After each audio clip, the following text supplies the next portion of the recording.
আমি আসি। আমাদের গল্পগুলো যদি ভালো লেগে থাকে তাহলে অবশ্যই সাবস্ক্রাইব করে পাশে থাকবেন। ধন্যবাদ। আর আমি প্রিয়াঙ্কা। আমাদের গল্পগুলো যদি ভালো লেগে থাকে অবশ্যই আমাদের চ্যানেলকে সাবস্ক্রাইব করে পাশে থাকবেন। এই ছেলে, এখানে কি করছো? পিছনে তাকাতেই দেখি পুলিশ। ও সরি, এ তো দেখি পুলিশই। ধুর, দিন দিন কি চোখে কম দেখতে পাইতেছি? সেটা বড় কথা নয়, বড় কথা হলো ছোটবেলা থেকে আমি পুলিশকে অনেক ভয় পাই। এত রাতে এখানে কি তোমার? মানে, ও হয়েছে কি? মাহমুদ জীবন বাঁচাতে চাস তো দে দৌড়, বলেই দৌড় শুরু করলাম। এই ছেলে, দৌড়াচ্ছিস কেন? ওই দাঁড়া বলছি। পুলিশিনী আমারও পিছন পিছন ছুটতে লাগলো। দৌড়া মাহমুদ দৌড়া, নাইলে তোর আজ রক্ষা নাই। দাঁড়া। এই পোলা দাঁড়া, না হলে কিন্তু গুলি করে দেব। ও আল্লাহ গো, এ বলে কি? গুলি করবে? ও আম্মু গো, তুমি কই? তোমার পোলাটারে বাঁচাও। আমি সর্বোচ্চ শক্তি দিয়ে দৌড়াচ্ছি। আমার মনে হচ্ছে আমি যদি অলিম্পিয়াড প্রতিযোগিতায় নাম লিখাতাম তাহলে শিওর দৌড়ে নোবেল পেতাম। এই দাঁড়া, আমি কিন্তু গুলি করতে বাধ্য হব। শালি এখনো পিছন পিছন আসতেছেই, ওর কি ক্লান্ত লাগে না? আল্লাহ গো, এই পুলিশিনীকে আমার পিছন থেকে দূর করো, তাহলে আমি সামনের শুক্রবারে 4 টাকার বাতাসা দিব।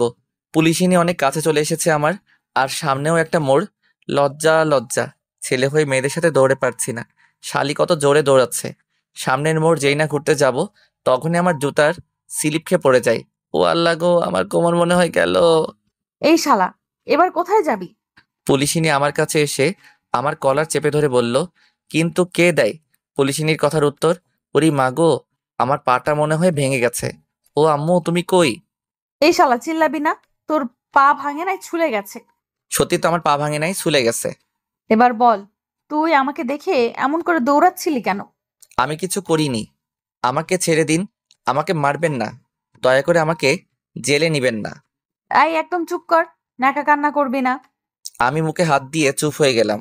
এবার আমার কথার উত্তর দে। কোন কথার? তুই আমাকে দেখে দৌড়াচ্ছিলি কেন? আসলে আমি পুলিশকে দেখলে অনেক ভয় পাই। কেন রে? তুই কি চোর? ছি নাউজুবিল্লাহ, এসবের কিছু আমি নই। আসলে পুলিশরা অনেক বদমেজাজি হয়। এই কি বললি? কিছু না, কিছু না। হুম, এবার বল, তুই রাত 11:15টার সময় রাস্তায় কেন? কোন খারাপ মতলব নিয়ে বের হয়েছিস সেটা বল। বিশ্বাস করুন, আমার কোনো খারাপ মতলব নাই। আমি তো টিউশনি করে বাসায় ফিরছিলাম। হেই, আমাকে দেখি কি তোর পাগল মনে হয়? এত রাতে কিসের টিউশনি? আসলে স্টুডেন্টের মা আমাকে রাতের খাবার না খাইয়ে ছাড়ছিল না, তাই আসতে এত দেরি হয়ে গেল। বিশ্বাস করুন, আমি কোনো চোর না। হুম, বুঝলাম। তবে তুই পুলিশকে দেখলে ভয় পাস কেন? আসলে আমি যখন তৃতীয় শ্রেণীতে পড়ি তখন আমাদের পাশের বাসার এক আঙ্কেলকে পুলিশ অনেক মেরেছিল, আর তখন থেকে পুলিশকে অনেক ভয় পাই। কেন মেরেছিল? উনি নেশা করতো বলে। তুই কি নেশা করিস? ও মা, ছি ছি, আমি অমন না। হুম, বুঝলাম। তা তোর নাম কি? জি, আমার নাম তানবীর মাহমুদ। হুম, এখন বাসায় যা, এবারের মতো পার পেয়ে গেলি। এরপর যেন তোকে এত রাতে এই রাস্তায় না দেখি। আমারে আর পাইকে, তাড়াতাড়ি করে সেখান থেকে উঠে দ্রুত পায়ে বাসার দিকে এগোতে লাগলাম। আল্লাহ, অনেক বাঁচা পাচ্ছি। আরেকটু হলেই আমার দম বন্ধ হয়ে যেত। উফ, কি ভয়ানক পুলিশিনি! কি দৌড়ানিটাই না দিল আমারে! এমন দৌড়ানি আমি জীবনেও খাই নাই। দেখতে তো মাসাল্লাহ হুড়পড়ি, কিন্তু এত ভয়ানক কেন? আর এত সুন্দর চেহারা নিয়ে পুলিশ হলো ক্যাম্পে। নার্স বা ডাক্তার হতো তাহলে কত ভালো হতো, তাও সেবা করতো। সুন্দরী রমণীর হাতের সেবা, উফ কি যে ভালো লাগতো না। কিন্তু না, শালি পুলিশিনি হয়েছে। এদিকে পড়ে গিয়ে অনেকটা ছুলে গেছে। কোনো মতে খোঁড়াতে খোঁড়াতে বাসায় পৌঁছালাম। বাসায় কলিং বেল দিতেই আম্মু এসে দরজা খুলে দিল। কি রে মাহমুদ, তোর এই অবস্থা কেন? আম্মু গো, তোমার পোলারে বাঘিনী দৌড়ানি দিছে। কি? বাঘ? বাঘ আসলো কোথা থেকে? আরে আম্মু, পুলিশ দৌড়ানি দিছে। কি? পুলিশ? কিন্তু কেন? আমি রাস্তা দিয়ে আসছিলাম, তখন পুলিশ আমাকে ডাক দেয়। আমি পুলিশ দেখেই দেই দৌড়। তুই দৌড় দিলি কেন? আম্মু, তুমি তো জানো আমি পুলিশ কতটা ভয় পাই। বুঝছি বুঝছি। ইস, আমার পিচ্চিটার কতখানি ছুলে গেছে। আয়, মেডিসিন লাগিয়ে দিচ্ছি। দাও। আম্মু মলম লাগিয়ে ওষুধ খাইয়ে আমার রুম থেকে চলে গেল। আমি একটু ঘুমানোর চেষ্টা করছি, তবে ঘুম আসছে না। ব্যথার জন্য ঘুম আসছে না চোখে। বারবার এই পুলিশিনীর মায়াভরা চেহারা চোখের সামনে ভাসতে লাগলো। এত সুন্দর দেখতে, কিন্তু এত রাগী কেন? রাগী বা যাই হোক না কেন, মেয়েটা একদম হুড়পড়ির মতো। এই মাহমুদ বেটা, কিরে তুই এত মেয়েটিকে নিয়ে ভাবছিস কেন? মেয়েটা যেমনই হোক না কেন তাতে তোর কি? তোর মাথা ব্যথা কোথায়? তাহলে কি তুই পুলিশিনের উপরে ক্রাশ খেলি নাকি? না, কখনোই না। পুলিশিনীর উপরে ক্রাশ খেলে আমার জীবনটা তেজপাতা হয়ে যাবে। এইসব ভাবতে ভাবতে ঘুমিয়ে গেলাম। সকালবেলা ঘুম থেকে উঠে পাটা নাড়াতে পারছি না ব্যথায়। আরও শীতে ছুলেছে। সহজে কি যাবে এ ব্যথা? কোনো মতে বিছানা থেকে উঠে বাহিরে আসলাম রুমের। অনেক শীত পড়েছে, তাই গায়ে একটা চাদর জড়িয়ে চলে গেলাম মামার দোকানের সামনে। সেখানে গিয়ে দেখি সব হারামিরা বসে আছে। আই মিন আমার কলিজার বন্ধুগুলা। আমি সবগুলারে দেখে খোঁড়াতে খোঁড়াতে ওদের কাছে রোদে গিয়ে দাঁড়ালাম। কিরে মামা, তোর পায়ে কি হয়েছে? আর বলিস না, কালকে রাতে পুলিশের দৌড়ানি খাইছি। কি? কিন্তু কেন? এই যে একটাই কারণ। তারপরে ওদেরকে সবকিছু খুলে বললাম। আমার কষ্টের কথা শুনে হারামিগুলা হাসতে হাসতে পেটে ব্যথা উঠাই ফেলাইছে। ওই কুত্তারা, হাসবি না, এখন চা খাওয়া। মামা 3টা চা দাও তো। ওকে মামা, দিচ্ছি। আচ্ছা মাহমুদ, পুলিশিনের দেখতে কেমন ছিল রে? বন্ধু, কেমন ছিল দেখতে? মামা পুরাই পরীর মতো, চোখই ফেরানো যায় না। টানা টানা হরিণী চোখ, গোলাপি ঠোঁট, উফ। কিরে মামা, কিরাস খাইছিস নাকি পুলিশিনের দৌড়ানি খেয়ে? ওই হারামি সুন্দরী হলে কাজ হবে কি? রাগলে যে ভয়ানক লাগে না। ওই, তুই আমাদের নতুন এবিসি এর কথা বলছিস না তো? কি জানি, আমি তো জানি না, তুই জানিস নাকি? আরে দোস্ত, এলাকার প্রতি মেয়ের খবর আমার কাছে থাকে, জানিস না? শালা মেয়েখোর, তুই যে পুলিশিনীর খবর জানিস জানতাম না। এবার চল, তোর কিরাসের বাসার সামনে যাই, আমাদের এলাকাতেই থাকে। ওই হারামি আমার ক্রাশ না। আচ্ছা চল ঘুরে আসি। যদি দৌড়ানি দেয় আবার? আরে আমাদের দেখবে নাকি, চল। তারপরে তিনজনে চা শেষ করে পুলিশিনীর বাসার সামনে চলে গেলাম। পুলিশিনীর বাসার সামনে যেতেই দেখি কালকে রাতের ওই পুলিশিনী চুল ঝাড়তে ঝাড়তে দোতলায় বেলকনির দিকে আসছে। মনে হয় কেবল গোসল করলো। পুরাই মাথা পাগল করার মতো। ক্রাশ, আমি খেয়ে গেছি রে, একদম সাদা পরি। বন্ধু, ওই যে তোর পুলিশিনী। মামা, কালকে রাতের থেকে শতগুণ বেশি সুন্দর লাগতেছে। আমি ক্রাশ খেয়ে গেছি রে ভাই। করা দেখতে।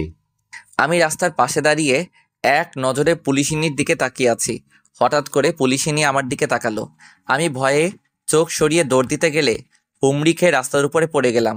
ও মা গো, চুলে যাওয়া জায়গায় আবার ব্যথা পেলাম। উপরের দিকে তাকিয়ে দেখি পুলিশিনী আমার দিকে রাগি চোখে তাকিয়ে আছে। আর আমার পাশে থাকা হারামিগুলো দৌড়ে আমাকে ছাড়াই স্থান ত্যাগ করলো। আমি এক ঢোক গিলে কোনো মতে উঠে খোঁড়াতে খোঁড়াতে আমিও দৌড় লাগালাম। এক দৌড়ে বাসায় চলে আসলাম। উফ, কি রাগি মাইরি, মনে হচ্ছিল চোখ দিয়ে গিলে ফেলবে।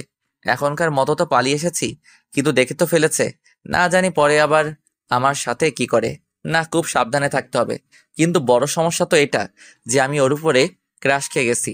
এত সুন্দর পরীর মতো মেয়ে দেখলে যে কেউই ক্রাশ নামক পাশ খাবে। যাই হোক, পরেরটা পরে দেখা যাবে। বাসায় গিয়ে আম্মু, আম্মু কোথায় তুমি? আমি রান্না করে। কি হয়েছে, এমন করে চিল্লাচ্ছিস কেন? খুব ক্ষুধা লাগছে, খেতে দাও। তুই বস, আমি তোর জন্য খাবার নিয়ে আসছি। তাড়াতাড়ি এনে দাও, কলেজ যেতে হবে তো। আরে আনছি তো। আম্মু খাবার নিয়ে আসলো। ওয়াও, ডিম ভুনা। বাপ, এবার খেয়ে আমায় উদ্ধার কর। খাবো মানে খাইয়ে দাও, জানো না আমার হাত ছুলে গেছে। আচ্ছা দিচ্ছি। তারপরে আম্মু খাবার খাইয়ে দিল। খাবার খাওয়া শেষ করে সোজা কলেজের উদ্দেশ্যে রওনা দিলাম। ও হ্যাঁ, আমার একটা বাইক আছে, বাইকে করে যাই কলেজে। তবে পালিয়ে যেতে হয়, লাইসেন্স নাই, হেলমেট পরি না। হেলমেট পরতে ভালো লাগে না। রাস্তা দিয়ে আসতেই দেখি আরিফ হারামি দাঁড়িয়ে আছে। নিয়ে চল ভাই। নিমু না কুত্তা, তোরা কাল সকলে আমায় রেখে পালিয়ে আসলি কেন? ভাই, ভাবি যে রাগি, যদি ধরে নিয়ে থানায় চালান করে দেয়। ভাবি বললি? বাহ, দারুণ লাগছে তো শুনতে। আরেকবার বলতো। পুলিশই না আমাদের ভাবি, মানে তো তোর বউ। উফ, বউ কি যে ভালো লাগছে। কিন্তু ভাই এত রাগী কেন? হতাশ হস না বড় ভাই, সব ঠিক হয়ে যাবে। ক্রাশ তো খাইছি, ঠিক তো হতেই হবে। এবার তো নিয়ে চল। ওঠ। তারপর আরিফকে নিয়ে আবার বাইক স্টার্ট দিয়ে কলেজের দিকে যেতে লাগলাম। আমরা প্রতিদিন যে রাস্তা দিয়ে যাই, আজও সেই রাস্তা দিয়ে যাচ্ছি। ওই রাস্তা দিয়ে যাই কারণ ওই রাস্তা দিয়ে ভুলেও পুলিশ আসে না। কিন্তু আজ ফাড়া কপাল, একটা মোড় ঘুরতেই দেখি পুলিশের গাড়ি আর চারপাশে 4-5 জন পুলিশ দাঁড়িয়ে আছে।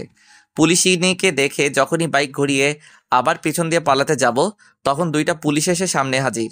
কোথায় যাচ্ছ বাছাধন? চলো এদিকে চলো। স্যার, আমি কিছু করিনি, এটা আমার হোন্ডা না। তোর হুন্ডা না? চল সামনে।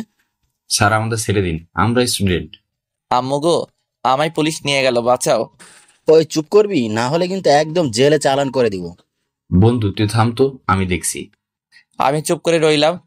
স্যার একটু এদিকে আসেন না। কেন? আরে স্যার আসেন না। দুজনের মধ্যে একজন আরিফের সাথে গেল। ওরা কি বলছে কিছু বুঝতেছি না, তবে কিছুক্ষণ পরে ঠাস ঠাস করে 2টা কষে থাপ্পড় আরিফের গালে পড়ল। শালা, আমারে ঘুষ দিস তুই? চল আজ জেলে চল। কি হয়েছে? আর বলো না, শালা আমায় ঘুষ দিচ্ছে। কি? দুটোকে জিপে উঠাও।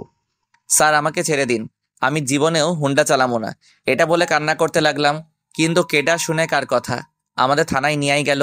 সবেই আরিফ হারামির জন্য হয়েছে। ও যদি ঘুষ না দিতে যেত তাহলে শুধু কেস লিখেই ছেড়ে দিত, থানায় আর আনতো না। থানায় তো ওই পুলিশিনেও আছে। সকালে যা করেছি না জানি কি করে আমার সাথে, আমি তো ভয়ে আধা মরা হয়ে গেছি। স্যার আমাকে ছেড়ে দিন। এইটা তো দেখে বেশি জ্বালাচ্ছে। ওই, ওকে ম্যাডামের রুমে পাঠাও তো। ও মাগো, আমি ম্যাডামের রুমে যাবো না, আমায় জেলে ভরে দিন। তবু ম্যাডামের রুমে পাঠায়েন না। তবু আমাকে জোর করে ম্যাডামের রুমে নিয়ে গেল। ম্যাডাম, এই ছেলেটা কান্না করে একদম মাথা নষ্ট করে ফেলেছে। কি করবো ওকে ম্যাডাম? ম্যাডাম এবার আমার দিকে তাকালো। আমি মাথা নিচু করে নিলাম। ওই ওই, তুই ওই রাতের ছেলেটা না? আপু আমায় ছেড়ে দিন, আমি আর জীবনেও হুন্ডা চালাবো না। এই বেটা, আপু কি ম্যাডাম বল। ওই তুমি যাও তো। Okay ma'am. এবার পালাবি কই তুই?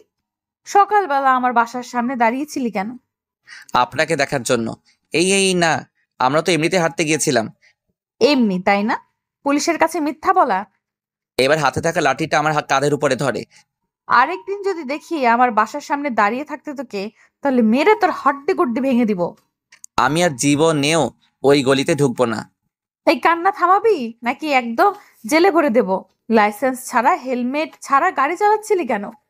সরি আপু, আর জীবনেও এমন ভুল হবে না। আমি আর হুন্ডা চালাবো না। ওই, কি বললি? আমি তোর আপু হই? না না ম্যাডাম, ম্যাডাম। হুম, মনে থাকে জানো। খুব করে থাকবে। ম্যাডাম আমাদের দুজনকে ছেড়ে দিন, আমাদের আজকে কলেজে অনেক গুরুত্বপূর্ণ ক্লাস আছে। মিস করলে সামনের পরীক্ষায় ডাব্বা মারবো। বুঝলাম। এই শোন, তোর নাম কি জানি?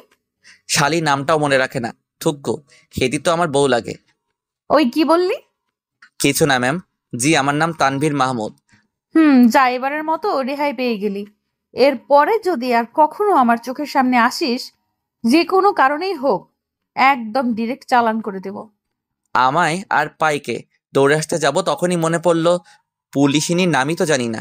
ধুর, যারে দেখে ক্রাশ খাইছি তার নামই এখনো জানি না। ফাটা কপাল আমার। তাই না এগিয়ে দাঁড়িয়ে গেলাম। এই দাঁড়ালি কেন?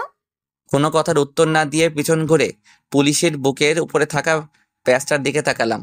সেখানে ওর নামটা লেখা। নামটা হলো আফিয়া জান্নাত। উফ, যেমন তার রূপ তার নামও সেই কোয়ালিটির। ওই কি দেখিস? না ম্যাম, কিছু না। তারপরে আমি আর আরিফ সেখান থেকে চলে আসলাম। বাহিরে এসে, শালা, আজ তোর জন্য এত কিছু, তুই পুলিশকে ঘুষ দিতে গেছিলি কেন? সরি রে দোষ, ভুল হয়ে গেছে। ওই জানিস পুলিশটির নাম কি? কি ভাই? আফিয়া জান্নাত। নামটা জোস, একদম ওর চেহারার মতো। কিন্তু ও এমন কেন? ভাই এরা মেয়ে জাতি, তাও আবার পুলিশ, ওদের মন বোঝা কিন্তু এত সহজ নয়। বি কেয়ারফুল বড় ভাই। তবে এটা আমি বুঝে গেছি যে ক্রাশ খেয়ে যে আমার জীবনটা তেজপাতা হয়ে গেছে। ঠিকই বলেছিস। তবে বন্ধু, তোকে হার মানলে চলবে না, তোকে পুলিশকে পটাতেই হবে। কিন্তু কি করে? তোকে না খেয়ে দিয়ে পুলিশের পিছনে পড়ে থাকতে হবে। শালা আমাকে মারার বুদ্ধি দিচ্ছিস? আরে বন্ধু, তা না। মেয়ে পাগল টাইপের ছেলেদের বেশি পছন্দ করে, তারা চায় যে তাদেরকে কেউ পাগলের মতো ভালোবাসে। সত্যি নাকি? আমি জানি না। হরে বেটা, তুই এখন থেকে পুলিশকে বিরক্ত করবি। হ্যাঁ, শালা মেয়েদের ইফটিজিং করলে পুলিশ ধরে, আর আমি কিনা সেই পুলিশকে ইফটিজিং করব? তাহলে আমাকে কে ধরবে? সেনাবাহিনীর হেড? আরে বন্ধু, কিছু হবে না, ভালোবাসা চাইলে এতটুকু করতে হবে, তাই না? তা পরেরটা পরে দেখা যাবে। তারপরে যে যার বাসায় চলে গেলাম। কলেজে আর গেলাম না। বাসায় এসে লম্বা একটা শাওয়ার দিয়ে ঘুমের রাজ্যে পাড়ি জমালাম। বিকালবেলা ঘুম থেকে উঠে বাহিরের দিকে বের হলাম হারামি বন্ধুগুলার কাছে যাওয়ার পর। কিরে ভাই, তোর পুলিশ নিয়ে কি খবর? তুইও জানিস? আমিও জানি সব। আরিফ শুভ বলেছে আমায়। তা বল, কি খবর তোর ক্লাসের? জানি না। বন্ধু, তোর পুলিশ আসতেছে। কোথায়? ওই যে রিক্সা যাচ্ছে। সত্যি তো? কিন্তু রিক্সায় কেন? মনে হচ্ছে ডেটে যাচ্ছে। ওই শালা কি বলিস এসব? সে যাই হোক, তুই পিছু লেগে থাক। দোস্ত, তুইও যা পিছু পিছু। রিক্সাটা আমাদের দিকেই আসছে। রিক্সাটা আমাদের সামনে দিয়ে যাচ্ছে। আফিয়া আমার দিকে তাকালো, আর আমি তো এক দৃষ্টিতে তাকিয়ে আছি।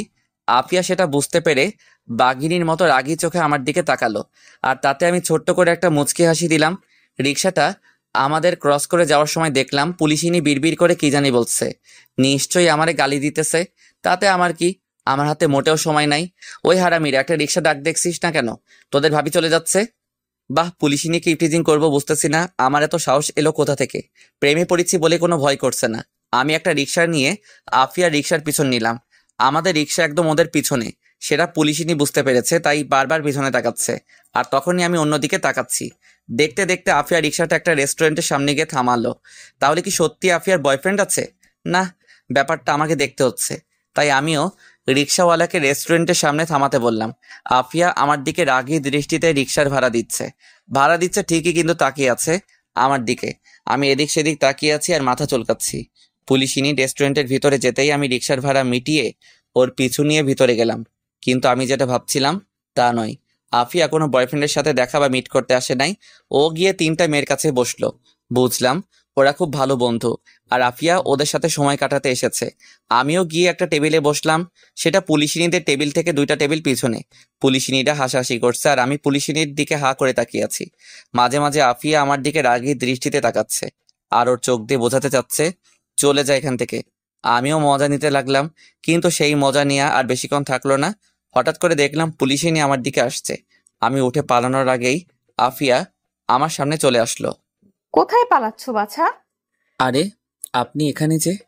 আমাকে ফলো করে এখানে এসে এখন আমায় বলছিস আমি এখানে? কি বলছেন? আমি তো আপনাকে দেখিই নাই। তাহলে ফলো কি করে করব, তাই না? হাই, একদম ঢং করবি না। তোর জন্য আমাকে আমার বান্ধবীরা সন্দেহ করছে। ও মা, তাই নাকি? কিসের সন্দেহ? বলেছি না হাসবি না, মেরে একদম দাঁত ভেঙে দেব। আগে বলুন, কিসের সন্দেহ করতেছে? সুযোগের সদ্ব্যবহার করলাম। ওরা আমাকে বলেছে যে কি রে দোস্ত, তুই যে প্রেম করিস, কই আমাদের তো বললি না? কি বলিস তোরা? মিথ্যে বলছিস কেন? ওই যে ছেলেটা তোর দিকে এক দৃষ্টিতে তাকিয়ে আছে, আর ওর দিকে তুইও তাকাচ্ছিস বারবার। মিথ্যা বলবো কেন?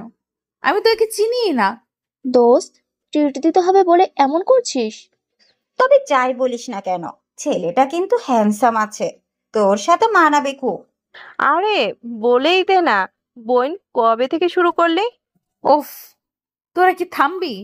আচ্ছা, ওই ছেলের সাথে যে আমার কোনো ধরনের সম্পর্ক নাই, সেটা ওই ছেলে নিজেই তোদেরকে বলবে। আমি আসছি। পুলিশিনীর কথা শুনে আমি পেট চেপে হাসছি। তোকে না আমি একদম খুন করে ফেলবো যদি হাসিস। তো এখন আমাকে কি করতে হবে? তোকে এখন ওদের কাছে গিয়ে বলতে হবে তুই আমাকে চিনিস না। পারবো না, খেয়ে গেছি অনেক আগেই। কি খেয়ে গেছিস? ক্রাশ। কি? কাকে দেখে? কাকে আবার? এই আমার সামনে দাঁড়ানো পুলিশিনীকে দেখে।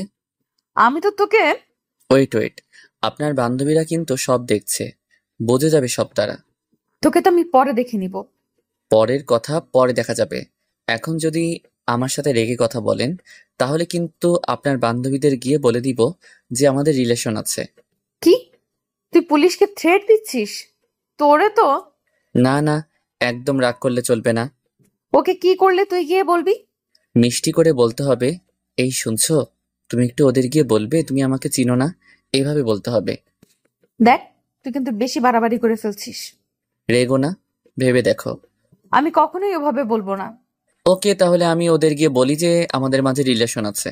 আমি উঠতে যাব তখনই। এই দাঁড়া। কি? বলছি আমি। চেহারায় রাগী ভাব থাকা যাবে না।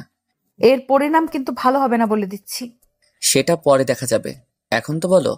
ওকে বলছি, এই শুনছো, তুমি ওদের গিয়ে একটু বলবে তুমি আমাকে চেনো না। আহ, মনটা ভরে গেল। ওকে চলো বলছি। তারপরে আমি আর পুলিশিনী ওদের কাছে গেলাম। হ্যালো এভরিওয়ান, আপনারা কি আমাকে নিয়ে কথা বলছিলেন? ভাইয়া, আপনার আর আফিয়ার রিলেশন কতদিনের? আরে, তোমরা কি বলছো? আমি ওনাকে চিনি না। সত্যি বলছেন? সত্যি বলছি। তবে চিনি না তো কি হয়েছে? কথা তো তোমাদের সাথে বলতে পারি। ওকে যাও, আজ আমার পক্ষ থেকে তোমাদের ট্রিট। কথাটা বলে পুলিশিনের দিকে তাকালাম, দেখলাম রাগী চোখে তাকিয়ে আছে। ওয়াও, সত্যি? ভাইয়া বসেন না। ওকে বসছি। আমার তো হেব্বি লাগছে। অন্যদিকে পুলিশিনী তো রাগে ফুঁসছে, না পারছে কিছু বলতে, না পারছে সহ্য করতে, চুপ করে আছে। হাই, আমি তানভীর মাহমুদ। তারপর একে একে আফিয়ার বান্ধবীরা নাম বলল। আফিয়াকে নিয়ে মোট ওরা 4 জন ছিল। খাবার অর্ডার দিলাম, কিন্তু আফিয়া কোনো কথা বলছে না, শুধু রাগী চোখে আমার দিকে তাকিয়ে আছে। আরও রাগাতে বললাম, একটা কথা বলি, তোমরা 3 জন না হেব্বি দেখতে। পুলিশিনী দেখছি এবার আরো রেগে গেল। না, আর রাগানো যাবে না, তাহলে কি না এখানে বোম ব্লাস্ট হয়ে যায়। তাই তাড়াতাড়ি করে কোনো মতে খাবার খেয়ে ওখান থেকে ভাগলাম। উফ, কি যে ভালো লাগছে না, হেব্বি লাগছে। তারপর বাসায় চলে এলাম। রাতে আর কিছু খেলাম না, যা খেয়ে এসেছি তা পেট থেকে এক কোণাও কমে নাই, তাই ঘুমিয়ে গেলাম। এক ঘুমে রাত কাবার। সকালবেলা ঘুম থেকে উঠে ফ্রেশ হয়ে নাস্তা করে কলেজে গেলাম। অনেক দিন কলেজ যাওয়া হয় না। কলেজে গিয়ে সোজা নিলয়ের আর বাকি সবার কাছে গেলাম। কিরে বন্ধু, কালকে যে ভাবের পিছন নিয়ে চলে গেলি, তারপর কি হলো বললিও না তো? আরে দোস্ত, আর বলিস না, কালকের বিকেলের মুহূর্তটা ছিল আমার জীবনের সব থেকে সুন্দর মুহূর্ত। তাই নাকি? তাহলে তো মনে হচ্ছে খুব জ্বালাইছিস পুলিশিনীকে। তার বলতে বেটা। কি করেছিস বল না। আমি পুলিশিনীর পিছন নিয়ে তারপরে সব ওদেরকে খুলে বললাম। ওরা তো হাসতে হাসতে শেষ। বন্ধু, তাহলে ভালোই প্যারা দিয়েছিস মেয়েটাকে। ইস, আরে বড় ভাই, এসব নিয়ে যখন কথা বলছি, মজা করতেছি, তখনই সিনিয়র ভাইরা এসে বলল, এখানে এত হাসাহাসি কেন? কেন ভাই, আশা বারণ নাকি? কলেজে এত পোলাপান থাকতে এই বড় ভাইগুলো শুধু আমাদের ফ্রেন্ড সার্কেলের পিছনেই লাগে, নানাভাবে বিরক্ত করে। আমরা ছোট হয়ে কলেজে বাইক নিয়ে আসি, যেটা তাদের সহ্য হয় না, তাই সবসময় আমাদের সাথে এদিক সেদিক করে। ওই তুই কি বললি? ভাই সরি। ঠিক আছে, জোরে জোরে যেন আর হাসতে না দেখি। না, এখন আর সহ্য করা যাচ্ছে না। আমরা হাসলে ওদের কি? আমার আর নিলয়ের ধৈর্য এমনিতেই কম। কেন ভাই? কলেজের সবাই তো হাসে, আমরা হাসলে সমস্যা কোথায়? শালা, তুই কি বললি? ওই কি হয়েছে? আমরা হাসলে তোদের সমস্যা কোথায়? প্রচুর রেগে ওদের সামনে গিয়ে বললাম। ওরা আমার দিকে রাগী দৃষ্টিতে তাকিয়ে আছে, কিছু না বলে চলে যাচ্ছে। যাওয়ার সময় বলে গেল, তোদের পরে দেখে নেব।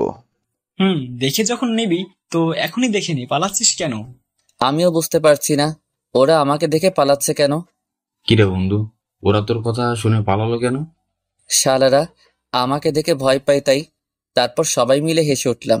তখনই কে যেন আমার কাঁধে হাত দিয়ে আমার কলার চেপে ধরলো।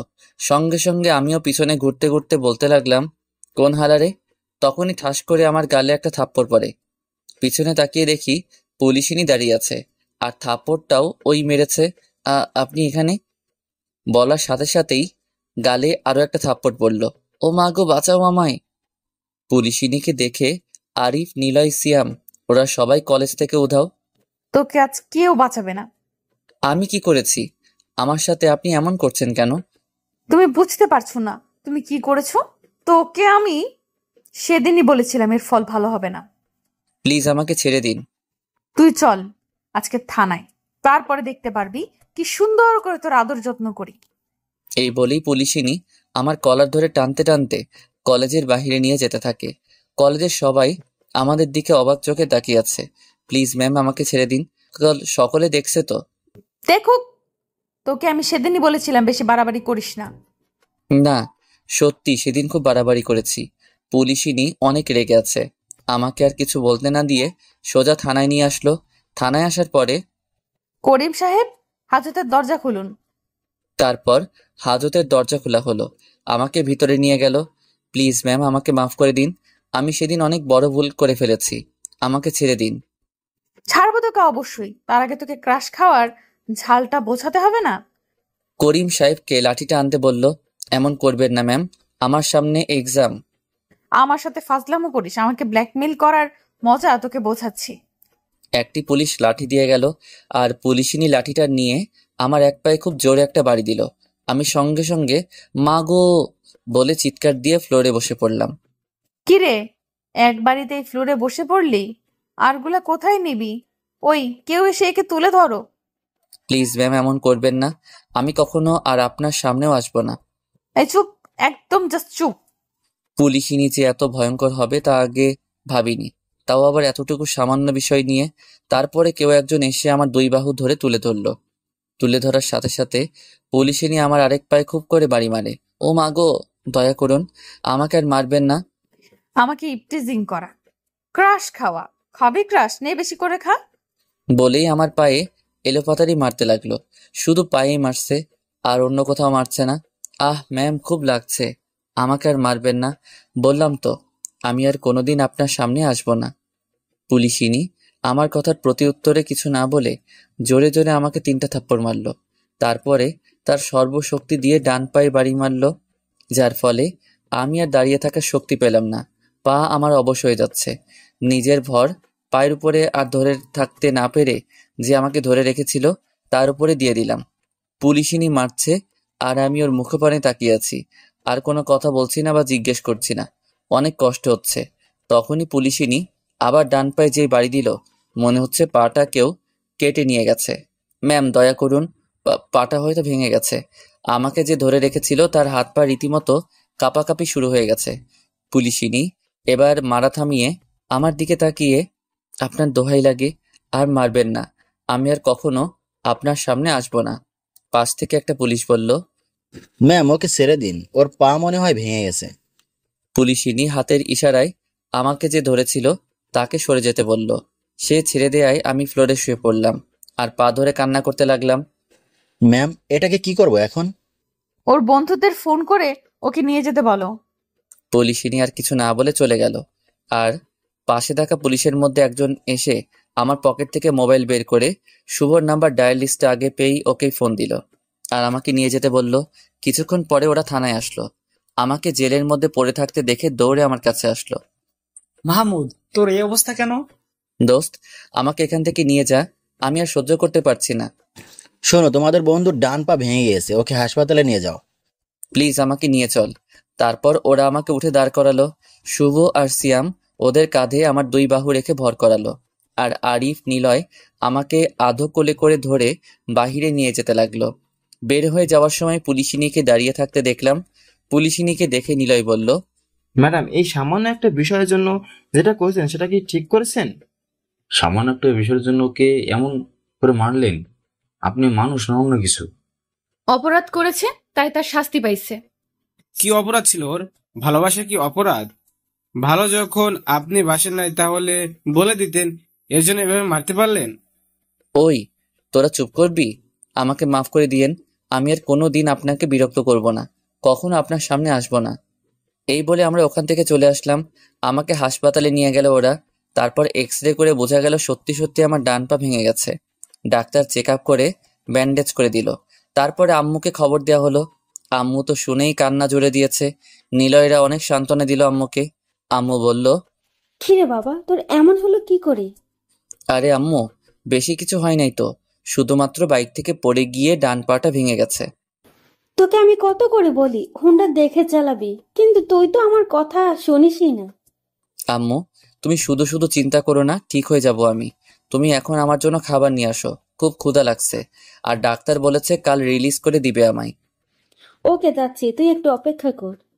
মা চলে যাবার পরে নিলয় বলল, ওই, তুই আন্টিকে মিথ্যা কথা বললি কেন? তো কি বলতাম? বলতাম আমাকে পুলিশ ধরে নিয়ে গিয়ে এমন করে মেরেছে। তাহলে তো আম্মুর টেনশন আরো বেড়ে যেত। তো এখন কি করবি? কি আর করব, ওই পুলিশিনীর থেকে দূরে দূরে থাকবো, আর বিরক্ত করব না। আরে আপনি এখানে কেন? আর আপনার পায়ে কি হয়েছে? মেয়ের কণ্ঠ শুনে তার দিকে তাকিয়ে দেখলাম সেদিন রেস্টুরেন্টে 3টা মেয়ের মধ্যে একজন আফিয়ার বান্ধবী।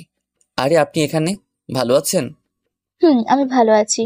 ডাক্তারের কাছে এসেছিলাম একটা কাজে, তখন আপনাকে দেখে ভিতরে আসি।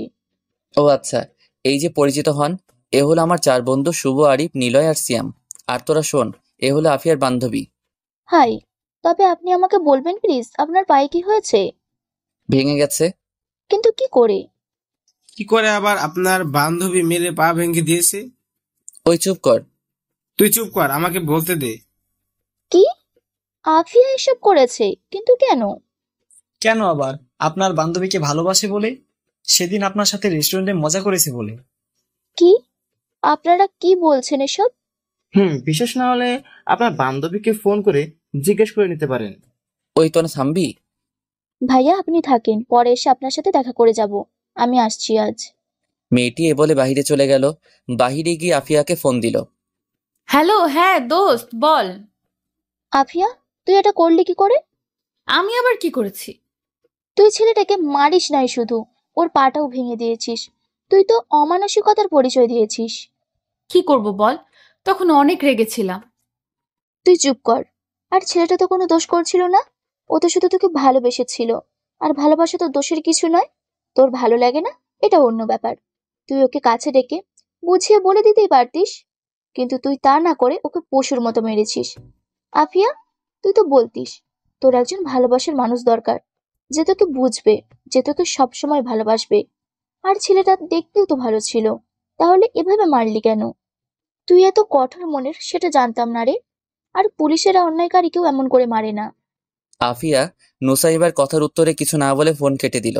ফোন কেটে দিয়ে আফিয়া মাথায় হাত দিয়ে বসে পড়ে। সে ভাবতে থাকে, আমার এমন লাগছে কেন? ছেলেটাকে মারার পর তো আমার খুশি হবার কথা, কিন্তু তা হচ্ছে না কেন? তাহলে কি আমি ছেলেটাকে মেরে ভুল করেছি? কেনই বা মারলাম ছেলেটাকে?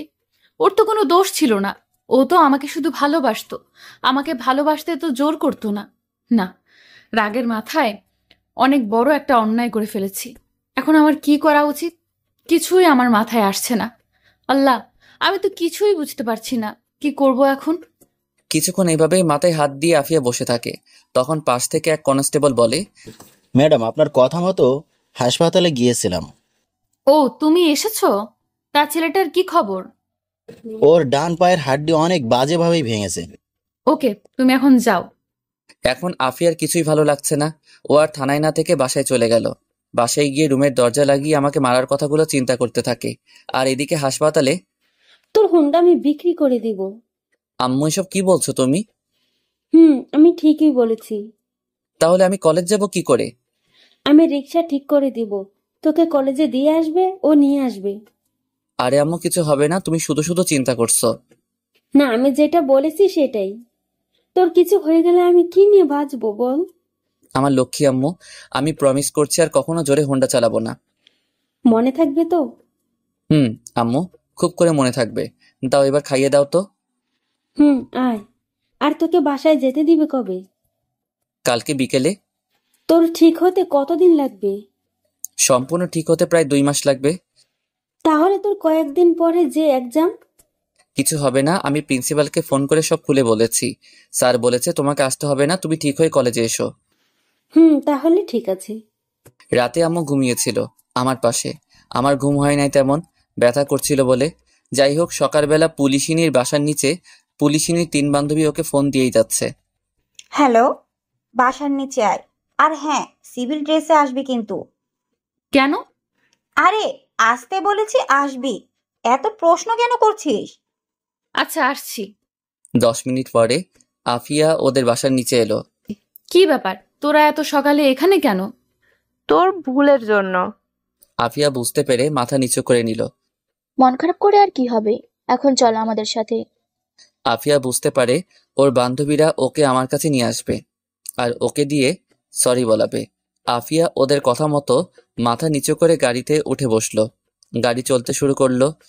কিছু দূর যাবার পরে, শোন, তুই গিয়ে ছেলেটাকে সরি বলবি, আর বলবি যে তোর ভুল হয়ে গিয়েছে। কিরে, কথা বল। বলবো। আরো কিছুটা পথ যাওয়ার পরে যখন সবাই চুপ, তখন আফিয়া বলল, আচ্ছা, একটা কথা বলি। কি বলবি বল। বলছিলাম, ফুলের তোড়া নিয়ে গেলে একটু ভালো হয় না? আরিফা, তুই বলছিস এই কথা? বাহ, অবশেষে তোর কাছ থেকে ছেলেটার জন্য কিছু নিয়ে যাওয়া হবে, খুব ভালো। তাহলে বসে আছিস কেন? যা, ফুলের তোড়া নিয়ে আয়। কি রে, ভ্যাবলাকান্তের মতো তাকিয়ে আছিস কেন? যা নিয়ে আয়। তারপরে গাড়িটা থামিয়ে আফিয়া চলে গেল ফুলের তোড়া আনতে। ফুলের তোড়া আনার পরে আফিয়াকে একটু খুশি খুশি দেখাচ্ছিল। তারপরে আর দেরি না করে হাসপাতালে চলে আসলো। এদিকে আমি আম্মুর সাথে কিছু বিষয় নিয়ে কথা বলছিলাম। তখন আফিয়ার বান্ধবীরা বলল, আসতে পারি? ওদের কথা শুনে আম্মু ওদের দিকে তাকায়। তারপর আম্মু বলল, আসো। তারপরে আগে আফিয়ার বান্ধবী 3 জনের রুমে প্রবেশ করলো। সর্বশেষে দেখি আফিয়া মাথা নিচু করে ফুলের তোড়া নিয়ে আসছে। আমি অবাক হয়ে তাকিয়ে আছি ওর আসার দিকে। আফিয়া আজ নীল ড্রেস পরে এসেছে, একদম নীল পরি লাগছে। মন বলছে এক নজরে তাকিয়ে থাকতে, কিন্তু তাকাতে পারছি না। দুইটা কারণ, এক ভয়ে, দুই রাগে। ভয়ের কারণ তাকানোর জন্য যদি আবার মারে, কিন্তু আফিয়া মাথাটা নিচের দিকে করে তাকিয়ে আছে, মনে হচ্ছে ওর মন খারাপ খুব। তখন তোমরা কারা? তোমাদের তো চিনলাম না মা। আন্টি, আমরা মাহমুদের পরিচিত। আচ্ছা, তোমরা বসে ওর সাথে কথা বলো, আমি ডাক্তারের সাথে গিয়ে কথা বলে আসি। আম্মু এই বলে চলে গেল।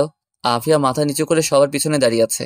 আম্মু চলে যাবার পরে, ভাইয়া ভালো আছেন? ভালো আছি, আপনারা কেমন আছেন?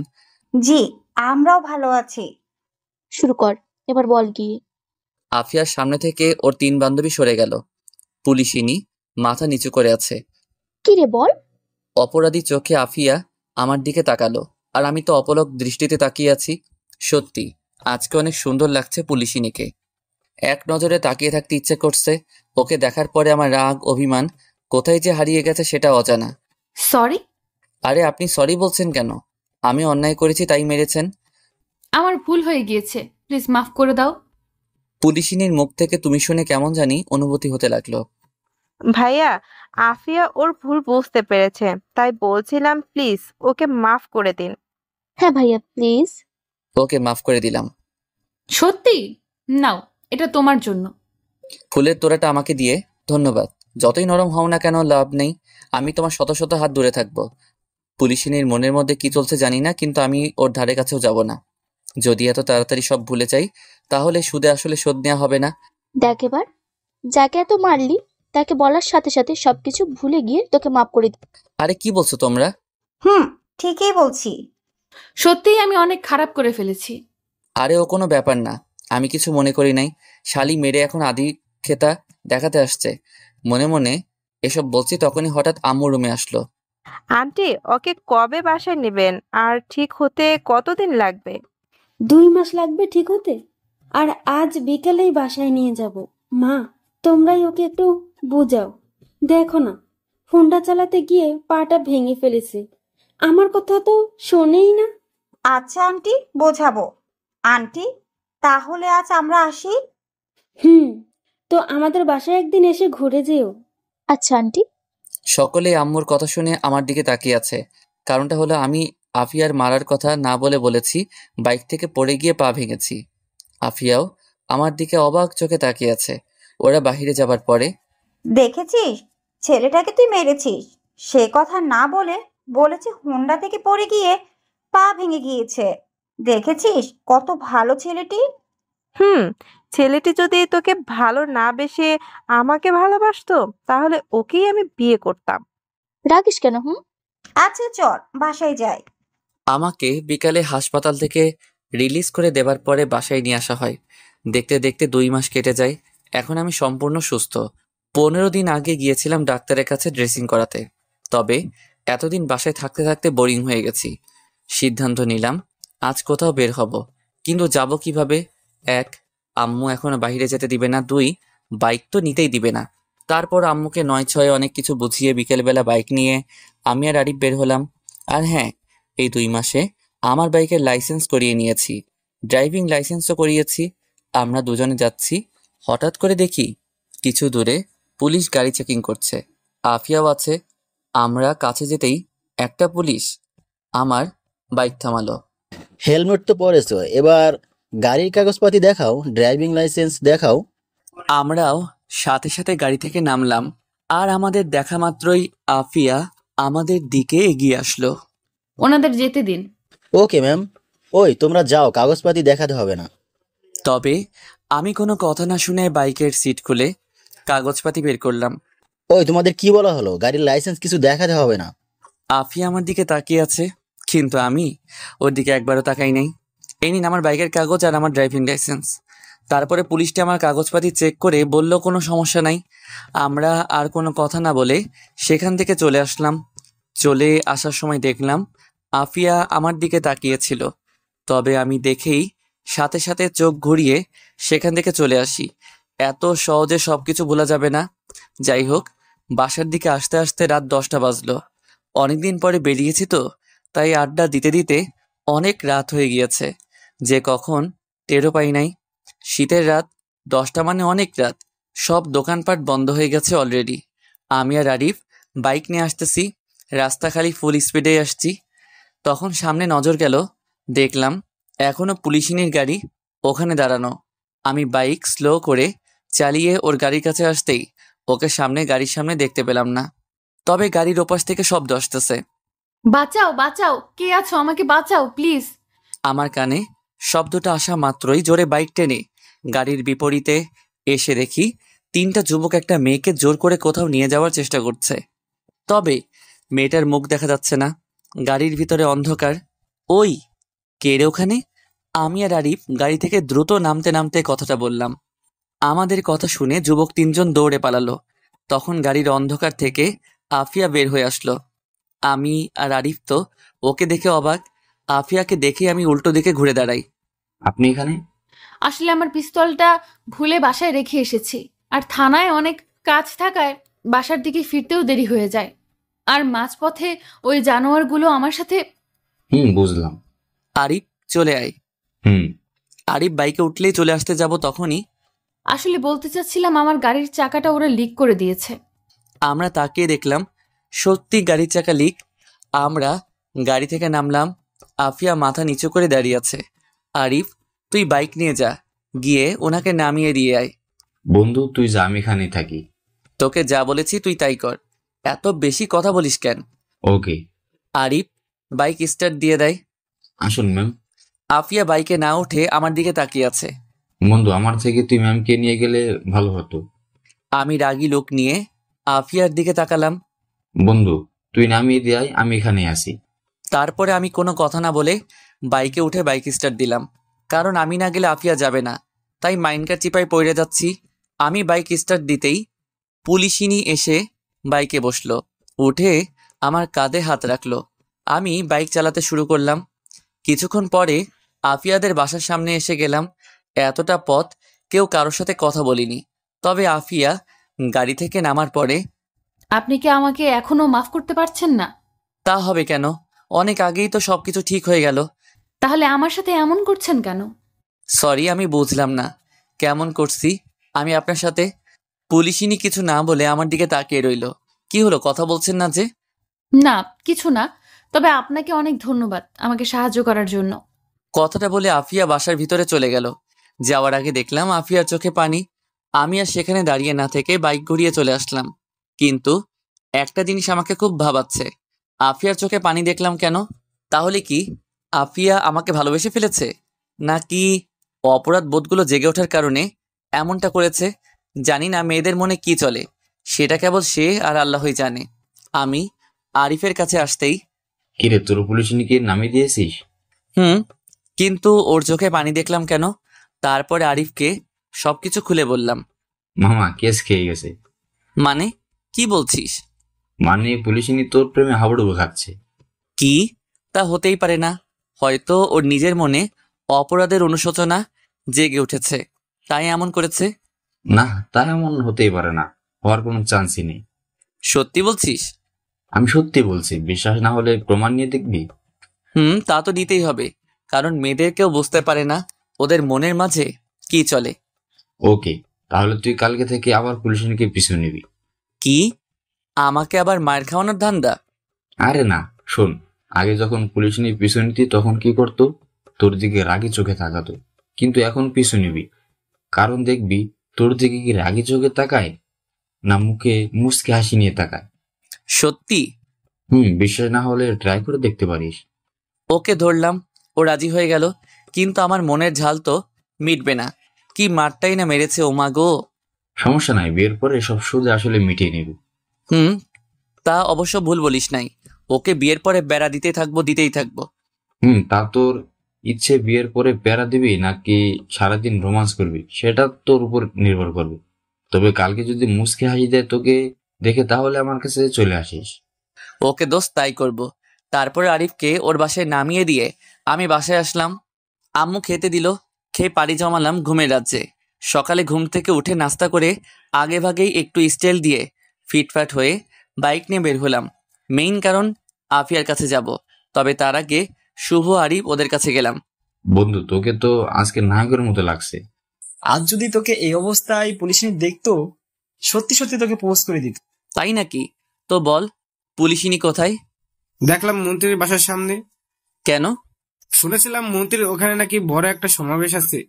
ও আচ্ছা, তাহলে তোরা থাক, আমি আসছি প্রমাণ নিয়ে। ওকে দোস্ত, তুই যা, আমার এখানে আসছি। তারপরে আমি বাইক নিয়ে মন্ত্রীর বাসার দিকে আসতে লাগলাম। মন্ত্রীর বাসার সামনে গিয়ে দেখি পুলিশিনী একটা অন্য পুলিশের সাথে কি যেন বলছে। মনে হচ্ছে কিছু একটা বোঝাচ্ছে। আমিও একদম পুলিশিনীর সামনে গিয়ে থামলাম আর মনে মনে ঠিক করলাম, আজ পুলিশিনীর দিকে তাকাবো তো তাকাবই, আর চোখ সরাবো না, আর মুখে হাসি রাখবো। আমি পুলিশিনীর সামনে গিয়ে থামতেই আফিয়া আমার দিকে অবাক চোখে তাকালো। আমিও কোনো কথা না বলে ওর দিকে এক নজরে তাকিয়ে আছি। পুলিশিনীও আমার দিকে তাকিয়ে আছে, অনেকটা অবাক আর কিছুটা মন খারাপি চোখে। আমি কোনো কথা বলছি না, শুধু তাকিয়ে আছি। আফিয়াও আমার দিকে তাকিয়ে আছে, কই হাসি তো দিচ্ছে না, শুধু অবাক হয়ে তাকিয়ে আছে। দেখি কি হয়। এক পর্যায়ে আফিয়া আমাকে চোখ দিয়ে এক পাশে থাকলো। আমিও ব্যাপারটা বুঝতে পেরে আমিও এক পাশে আসলাম। কি ব্যাপার, আপনি আমার দিকে ওরকম করে তাকিয়ে আছেন কেন? কি ব্যাপার, কিছু বলছেন না কেন? দূর হাসছে না কেন, শুধু তাকিয়ে থেকে প্রশ্ন করছে। দূর ভালো লাগে না, মনে মনে এসব বলছি। কি হলো বলুন, কেন তাকিয়ে আছেন? তাকিয়ে আছি কারণ তোমার ওই দুই নয়নে নিজেকে হারিয়ে ফেলতে চাই। আজ জানতে চাই তোমার ওই চোখের ফোঁটা ফোঁটা জলবিন্দু রহস্য। দেখতে চাই তোমার ওই নয়নের মাঝে কার জন্য বেঁধেছ ঘর। যদি দেখি কারো জন্য পানি বিন্দু দিয়ে বাঁধনি ঘর, তাহলে নিজের জন্য ওখানে রাখতে চাই একটা কুড়ে ঘর। খড়কুটা দিয়ে সেই ঘরে চাল বুনবো। প্রভাতের সেই সকালবেলা গাছ থেকে ঝরে পড়া ফুল দিয়ে বিছাবো তোমার জন্য বিছানা। পাবো কি সেই সুযোগ আমি? কথাগুলো বলে আফিয়া লজ্জামাখা মুখে মুচকি হাসি দিয়ে মাথা নিচু করে দাঁড়িয়ে আছে। উফ, আল্লাহ গো, হেসেছে রে মাইরি, হেসেছে। কি হলো বলো, দেবে না সেই সুবর্ণ সুযোগটুকু আমায়? আফিয়া লজ্জামাখা মুখ নিয়ে মাথা নিচু করে দাঁড়িয়ে আছে। ও কিছু বলতে যাবে তার আগেই, ম্যাম, আপনাকে স্যার ডাকতেছে। আসতেছি। আফিয়া কিছু না বলে চলে যেতে লাগলো। তবে চলে যাওয়ার সময় আমার দিকে তাকিয়ে লজ্জামাখা মুখে হাসি দিয়ে চলে গেল। ওরে খোদা, আমি তো খুশিতে ওখানে দাঁড়িয়ে না থেকে সোজা নিলয় শুভ ওদের কাছে চলে আসলাম। কি ভাই, তোর পুলিশিনী কি হেসেছে? দোস্ত, হেসেছে। সত্যি? হরে ভাই, সত্যি হেসেছে। তাহলে দেরি কেন, যা প্রপোজ করে দে। কি? বন্ধু তাই কর। করব, তবে এত তাড়াতাড়ি কেন? আরে যত তাড়াতাড়ি করবি তত তাড়াতাড়ি তোদের বিয়ে হবে, আর তো আগেই বিয়ে হবে, আর বিয়ের পরে তোর মায়ের সুদে আসল হিসাব নিতে পারবি। সেটা অবশ্য ঠিকই বলেছিস। তো যা, দাঁড়িয়ে আছিস কেন? কি এখনই? এখনই। ওকে, যাচ্ছি। তারপরে আমি আবার বাইক চালিয়ে আফিয়ার কাছে চলে আসলাম। পুলিশিনী আমাকে আবার দেখে আমার কাছে এসে বলল, আবার কি? হুন্ডাই উঠো। হুন্ডাই কেন? 10 মিনিট প্লিজ। ওকে করিম সাহেব, আমি 30 মিনিটের মধ্যে আসছি, আপনি এদিকটা সামলিয়ে নিন। তারপরে আফিয়া এসে আমার কাঁধে হাত রেখে হুন্ডায় বসলো। আমি ওকে একটা নীরব জায়গায় নিয়ে আসলাম। এখানে আনলে কেন? কিছু কথা বলার জন্য। কি কথা? আমি প্রতি উত্তরে কিছু না বলে ওর সামনে হাঁটু গেড়ে বসে গোলাপ ফুলের তোড়াটা বের করলাম। ফুলের তোড়াটা আসার সময় নিয়ে এসেছিলাম। আমি তোমাকে ভালোবাসি। আফিয়া অবাক হয়ে মুখে 2 হাত চেপে দাঁড়িয়ে আছে। ও হয়তো ভাবতেও পারে নাই আমি এমন একটা কাজ করব। এই পুলিশিনীকে নিয়ে স্বপ্নের ঘর বাঁধতে চাই। করবে আমায় বিয়ে? Will you marry me? Afia কিছু বলছে না। কি হলো, কিছু বলো। তুমি আমাকে ভুল বুঝছো। ভুল বুঝছি মানে? আল্লাহ, এখন কি করব? কি হলো বলো, কি ভুল বুঝছি? ভুল এটাই বুঝছো যে আমি তোমাকে ভালোবাসি না। কি? আমি যেটার ভয় পাচ্ছিলাম তুমি সেটাই করলে। আসল কথা এটা যে আমি তোমাকে কখনোই ওই নজরে দেখি নাই। ভালো যদি নাই বাসো, তাহলে ওই সময় ওভাবে হাসার মানে কি? তখন তোমার বলা পাগলামি কথাগুলো শুনে হাসছিলাম। তোমাকে আমি তখনই বলতে চেয়েছিলাম, কিন্তু স্যার ডাকায় বলা হয় নাই। ও, তা আমাকে কি ভালোবাসা যায় না? ভালোবাসা যায়, কিন্তু তোমার প্রতি আমার সেরকম ফিলিংস নাই, আর তুমি আমার থেকে অনেক ছোট। ছোট বলে কি ভালোবাসা যায় না? দেখো, তোমাকে কথাগুলো বলতে অনেক খারাপ লাগছে, কিন্তু তবুও বলতে হচ্ছে, আমি তোমাকে ভালোবাসি না। তোমাকে এতদিন আমি শুধু ছোট ভাইয়ের নজরে দেখে এসেছি। আমি অবাক চোখে আফিয়ার দিকে তাকিয়ে আছি। তুমি অনেক ভালো একটা ছেলে, আর আমার থেকে তুমি অনেক ভালো মেয়ে পাবে জীবনসঙ্গী হিসেবে। আমাকে মাফ করে দিও।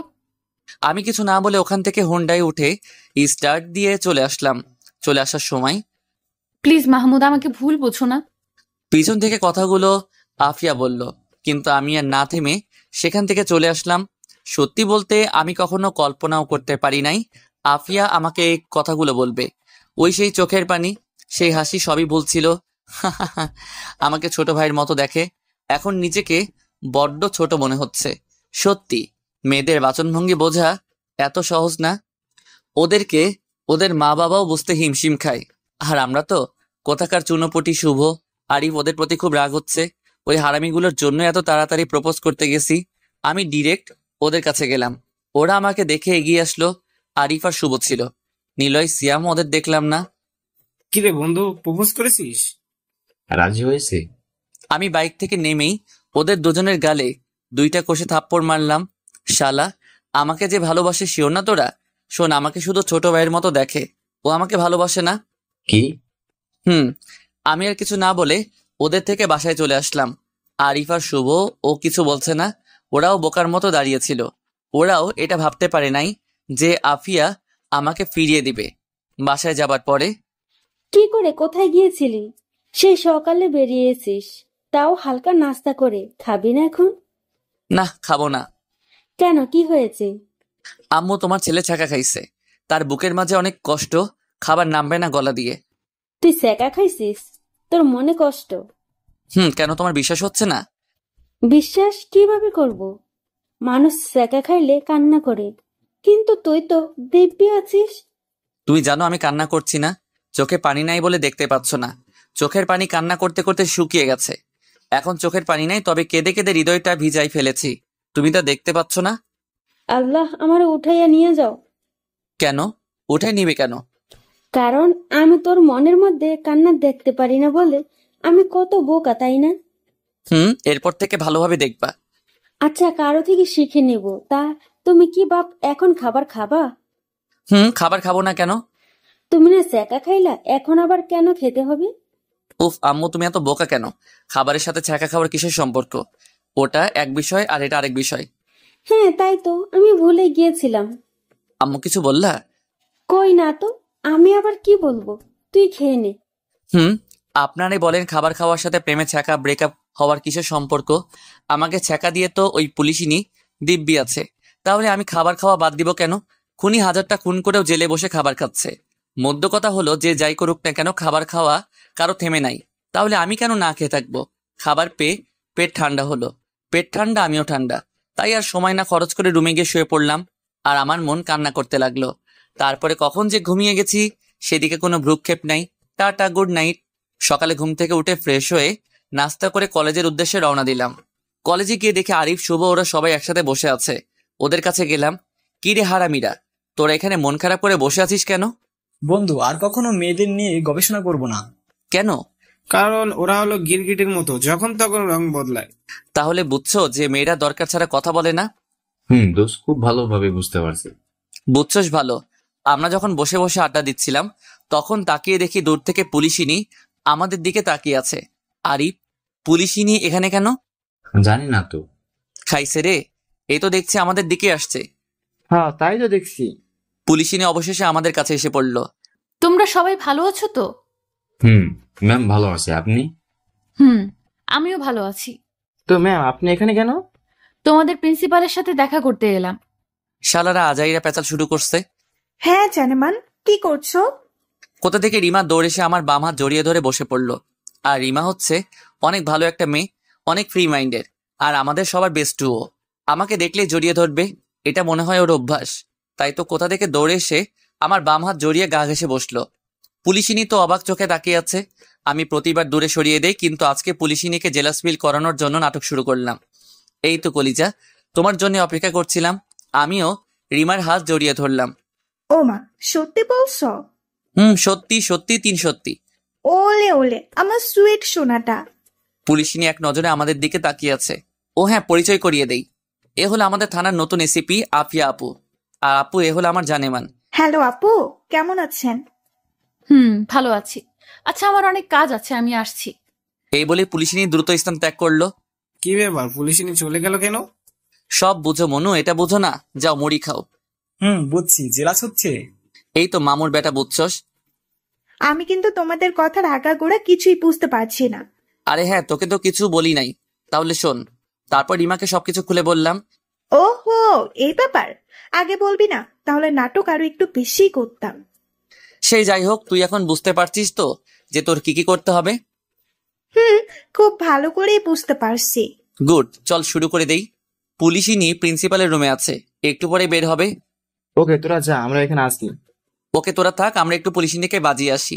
তারপরে রিমাকে হুন্ডায় বসিয়ে প্রিন্সিপালের রুমের নিচে দাঁড়িয়ে পুলিশিনীর জন্য অপেক্ষা করতে লাগলাম। এখন দেখবে আর ফুলবে। পুলিশিনী প্রিন্সিপালের রুম থেকে বের হয়ে আমাকে আর রিমাকে হুন্ডায় বসা দেখে আড়ালে দাঁড়িয়ে গেল। ওই, তোর পুলিশ এনে লুকালো? এখন শুরু করা যাক। বাবু, চলো না নদীর কিনারায় গিয়ে প্রেম করি। ওকে শোনা, চলো। তোমার জন্য তো আমি আকাশের চাঁদও এনে দিতে পারি। তাহলে চলো, যেখানে তুমি আর আমি ছাড়া আর কেউ থাকবে না। ওকে চলো। তারপরে হুন্ডা স্টার্ট দিয়ে কলেজ থেকে রিমাকে নিয়ে বের হতে লাগলাম। কিছু দূর যাবার পরে লুকিং গ্লাসে তাকিয়ে দেখি পুলিশিনীর গাড়িও আমাদের পিছু পিছু আসছে। তার মানে ওষুধে কাজ করেছে। ওই রিমা, পুলিশিনীও তো আমাদের পিছু নিয়েছে। হুম, দেখছি তো। এখন কি করব? আচ্ছা শোন কি করতে হবে। তারপরে সবকিছু রিমাকে বুঝিয়ে বললাম। হেব্বি জমবে কিন্তু। তারপরে আমরা নদীর তীরে এসে একে অপরকে জড়িয়ে ধরে বসলাম। আর পিছু পিছু পুলিশিনীও আসলো আমাদের ফলো করতে করতে। এসে গেছে, এবার শুরু করো। তা বলতে পুলিশিনী আমাদের কাছাকাছি এসে একটু আড়ালে দাঁড়ালো। জানো তোমাকে আমি কতটা ভালোবাসি সোনা? কতটা শোনা? কতটা ভালোবাসি সেটা বলতে পারবো না, তবে এটা বলতে পারি যে পেঁয়াজে যতদিন ঝাঁজ থাকবে ততদিন তোমার প্রতি আমার ভালোবাসা থাকবে। কি? পেঁয়াজের সাথে তুলনা করলে কেন? তুমি জানো পেঁয়াজের কতটা দাম, তেমনি আমার ভালোবাসা এতটা দামি। ও মা, তাই নাকি? ওই পাখি, একটা গান শোনাও না। গান শুনবা? এই সোনালি বিকালটাকে তোমার মুখের গান শুনে পূর্ণতা দিব। আচ্ছা, গাইতেছি। ওদিকে পুলিশিনী মনে মনে বলছে, কুত্তা আমাকে প্রপোজ করে এখন অন্য মেয়ের সাথে টাঙ্কি মারছে। শালা একদিন যেতে না যেতেই অন্য একটাকে ধরেছে। আরো নানা ধরনের আজে বাজে কথা বলছে রাগের চোটে। ওকে পাখি, গান শুরু করো। এবার রিমা অল্প একটু গান গিয়ে থেমে গেল। বলতে গেলে গানে এক কলিও ভালো মতো গায় নাই। থেমে গিয়ে বলে আর নাকি পারবে না, লজ্জা করে। ওয়াও সোনা, অস্থির লেগেছে। আমার কানে এখনো তোমার মধুসুর ভেসে যাচ্ছে। সত্যি বলতে ওর গানের আগামাথা কিচ্ছু আমি বুঝি নাই। ধন্যবাদ সোনা। এবার আমার গিফট দাও এত সুন্দর করে গান শোনানোর জন্য। গিফট চাই? ওকে, এদিকে ঘোরো। রিমা ঘুরতেই আমি হাত দিয়ে ওর মাথা আমার মুখের সামনে আনলাম। আমি মুখ দিয়ে শব্দ করতে লাগলাম আর আস্তে আস্তে বললাম, ওই তুই ছাড়া পাওয়ার চেষ্টা কর, যাতে করে পুলিশিনী বুঝতে পারে যে আমি তোকে জোর করে কিস করছি। আমার কথা মতো রিমাও নাটক শুরু করলো। মনে হচ্ছে একে সত্যি আমি জোর করে কিস করতেছি। এটা দেখে পুলিশিনী ছি ছি ছি। পুলিশিনী আর ওখানে দাঁড়িয়ে থাকতে না পেরে চলে গেল। পুলিশিনী চলে যাবার পরে এটা কি হলো, কিছু না করে চলে গেল কেন? আরে এক্ষুনি কি করবে বুদ্ধু? কেবল তো শুরু। আচ্ছা এটা না হয় বুঝলাম, কিন্তু পুলিশিনী তো বলল আমাকে ভালোবাসে না, তাহলে এখানে আসলো কেন? মেয়েরা নিজেরাও জানে না ওরা কাকে ভালোবাসে আর কাকে না। তুই মেয়ে হয়েও এ কথা বলছিস? বলছি, মেয়েরা যতই মুখে বলুক না কেন তোমাকে আমি ভালোবাসি না ভালোবাসি না, কিন্তু সেই ছেলেটাকে যদি অন্য কোনো মেয়ের সাথে দেখে তাহলে সে বুঝতে পারে সেই ছেলেটাকে ভালোবাসে। তার মানে পুলিশিনীও আমাকে ভালোবাসে নাকি? অবশ্যই বাসে, না হলে ওর এমন রিয়াকশন, তোর পিছু নেওয়া, রেগে চলে যাওয়া, সময় হলে ঠিকই বলে দিবে। বললেই ভালো। আচ্ছা তুই যে আমার সাথে এই নাটক করছিস, তোর কোনো সমস্যা হবে না তো? কিসের সমস্যা হবে আমার? তোর বয়ফ্রেন্ড তোকে কিছু বলবে না তো? আরে না, ওরে আজ আমি সব বুঝাই বলবো নি। আচ্ছা তা যা বলিস, তোর সম্পদ তুই যেমন করে ব্যবহার করবি। হারামি, চুপ কর। ওকে চুপ, এখন চল বাসায় যাই। চল। বাসায় না গিয়ে কি তোর সাথে এখানে বসে প্রেম করবো নাকি? করতেও পারিস। যা কুত্তা, দূরে গিয়ে মুড়ি খা, আমার জন্য ওই যথেষ্ট। যাই হোক চল, তোকে বাসায় নামিয়ে দিয়ে আমি বাসায় যাব। আরে না, তোকে আমার সাথে যেতে হবে না, আমি ওর সাথে দেখা করতে যাব, তুই বাসায় যা। ওকে বাইরে, আর হ্যাঁ ভুলে যাস না কিন্তু। আরে না, সাবধানে যাস। ওকে। তারপরে আমি বাসায় চলে আসলাম, আর রিমা গেল ওর বয়ফ্রেন্ডের সাথে দেখা করতে। আর ওদিকে পুলিশিনী বাসায় গিয়ে ভাবছে, শালা লুচ্চা কোথাকার, আমাকে বলে সে নাকি আমাকে ভালোবাসে, না করার সাথে সাথে অন্য একটা মেয়ের সাথে ইটিস পিটিস করছে। আর যদি আমার সামনে কখনো আসে তাহলে ওকে আমি খুন করে ফেলবো। এসব একা একাই বকবক করছে। আর আফিয়া ওর মনের সাথে ঝগড়া করছে। আফিয়ার অবস্থা, ওর মন আরো। আচ্ছা তোর কি মাহমুদ অন্য কোনো মেয়ের সাথে ইটিস পিটিস করলে? মারবে কেন কুত্তাটা? মারবে না কেন সেটা আগে বল।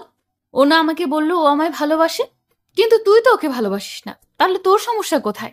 তুই তো জ্বলছিস কেন, পুরো ছাই হচ্ছিস কেন? তোর তো খুশি হবার কথা, যাকে ভালোবাসিস না সে তোর পিছু পিছু ঘুরঘুর করবে না। আফিয়া মাথা চুলকাতে চুলকাতে বলল, হ্যাঁ তাই তো, ও অন্য কোনো মেয়ের সাথে ঘুরঘুর করলে আমার কি? আমি কেন এত জ্বলছি? কেন আমার এত রাগ হচ্ছে? কারণ কি তুই জানিস? কি কারণ? তুই নিজেও জানিস না যে তুই মাহমুদকে ভালোবেসে ফেলেছিস। কি? এখনো সময় আছে, নিজের সাথে যুদ্ধ না করে গিয়ে তোর ভালোবাসার মানুষটাকে ফিরিয়ে নিয়ে আয়। কিন্তু কিভাবে? ওর রাজ্যে যে এখন অন্য কেউ থাকে। তো কি হয়েছে? তোর ভালোবাসা দিয়ে ওকে তোর রাজ্যে নিয়ে আসবি, সদবোধ। তো এখন আমি কি করব?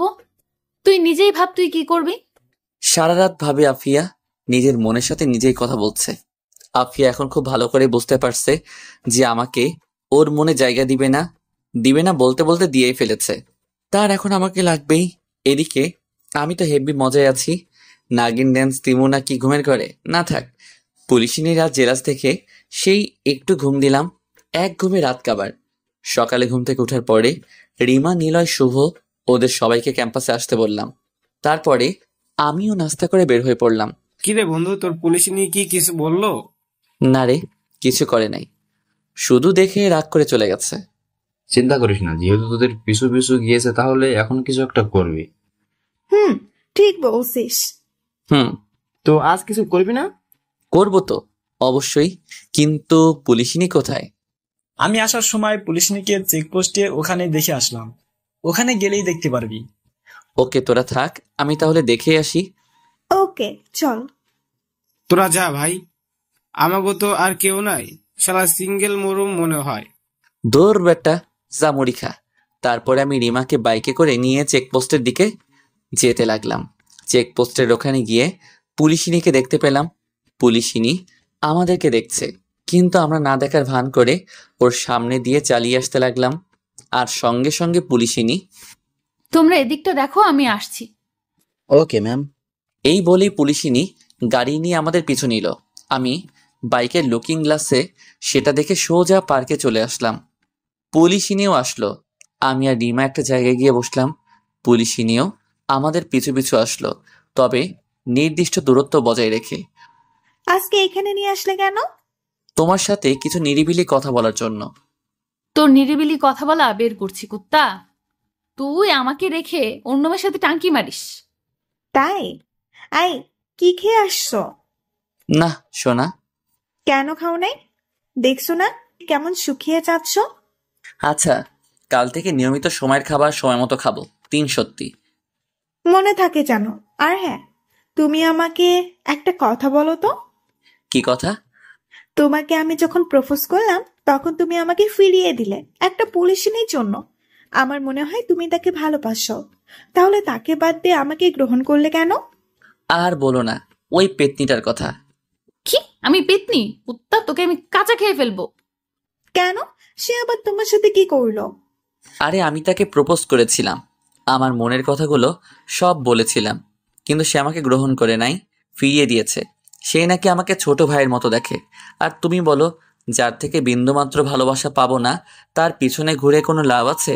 তাই তো সেদিন রাতে অনেক ভেবে তোমাকে ফোন করে গ্রহণ করলাম।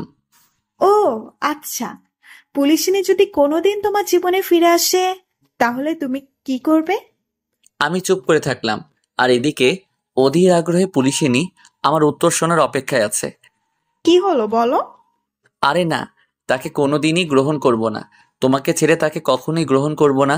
যদি সে এসে আমার পা জড়িয়ে ধরেও কান্না করে, তারপরেও গ্রহণ করব না। সত্যি? যেই মেয়ে মনের কথাই না জানে তার সাথে কিসের ভালোবাসা? অশ্রু ভেজা চোখে পুলিশিনী আমার দিকে তাকিয়ে আছে। আফিয়া আর সহ্য করে না পেরে সেখান থেকে কান্না করতে করতে গাড়ি টেনে চলে গেল।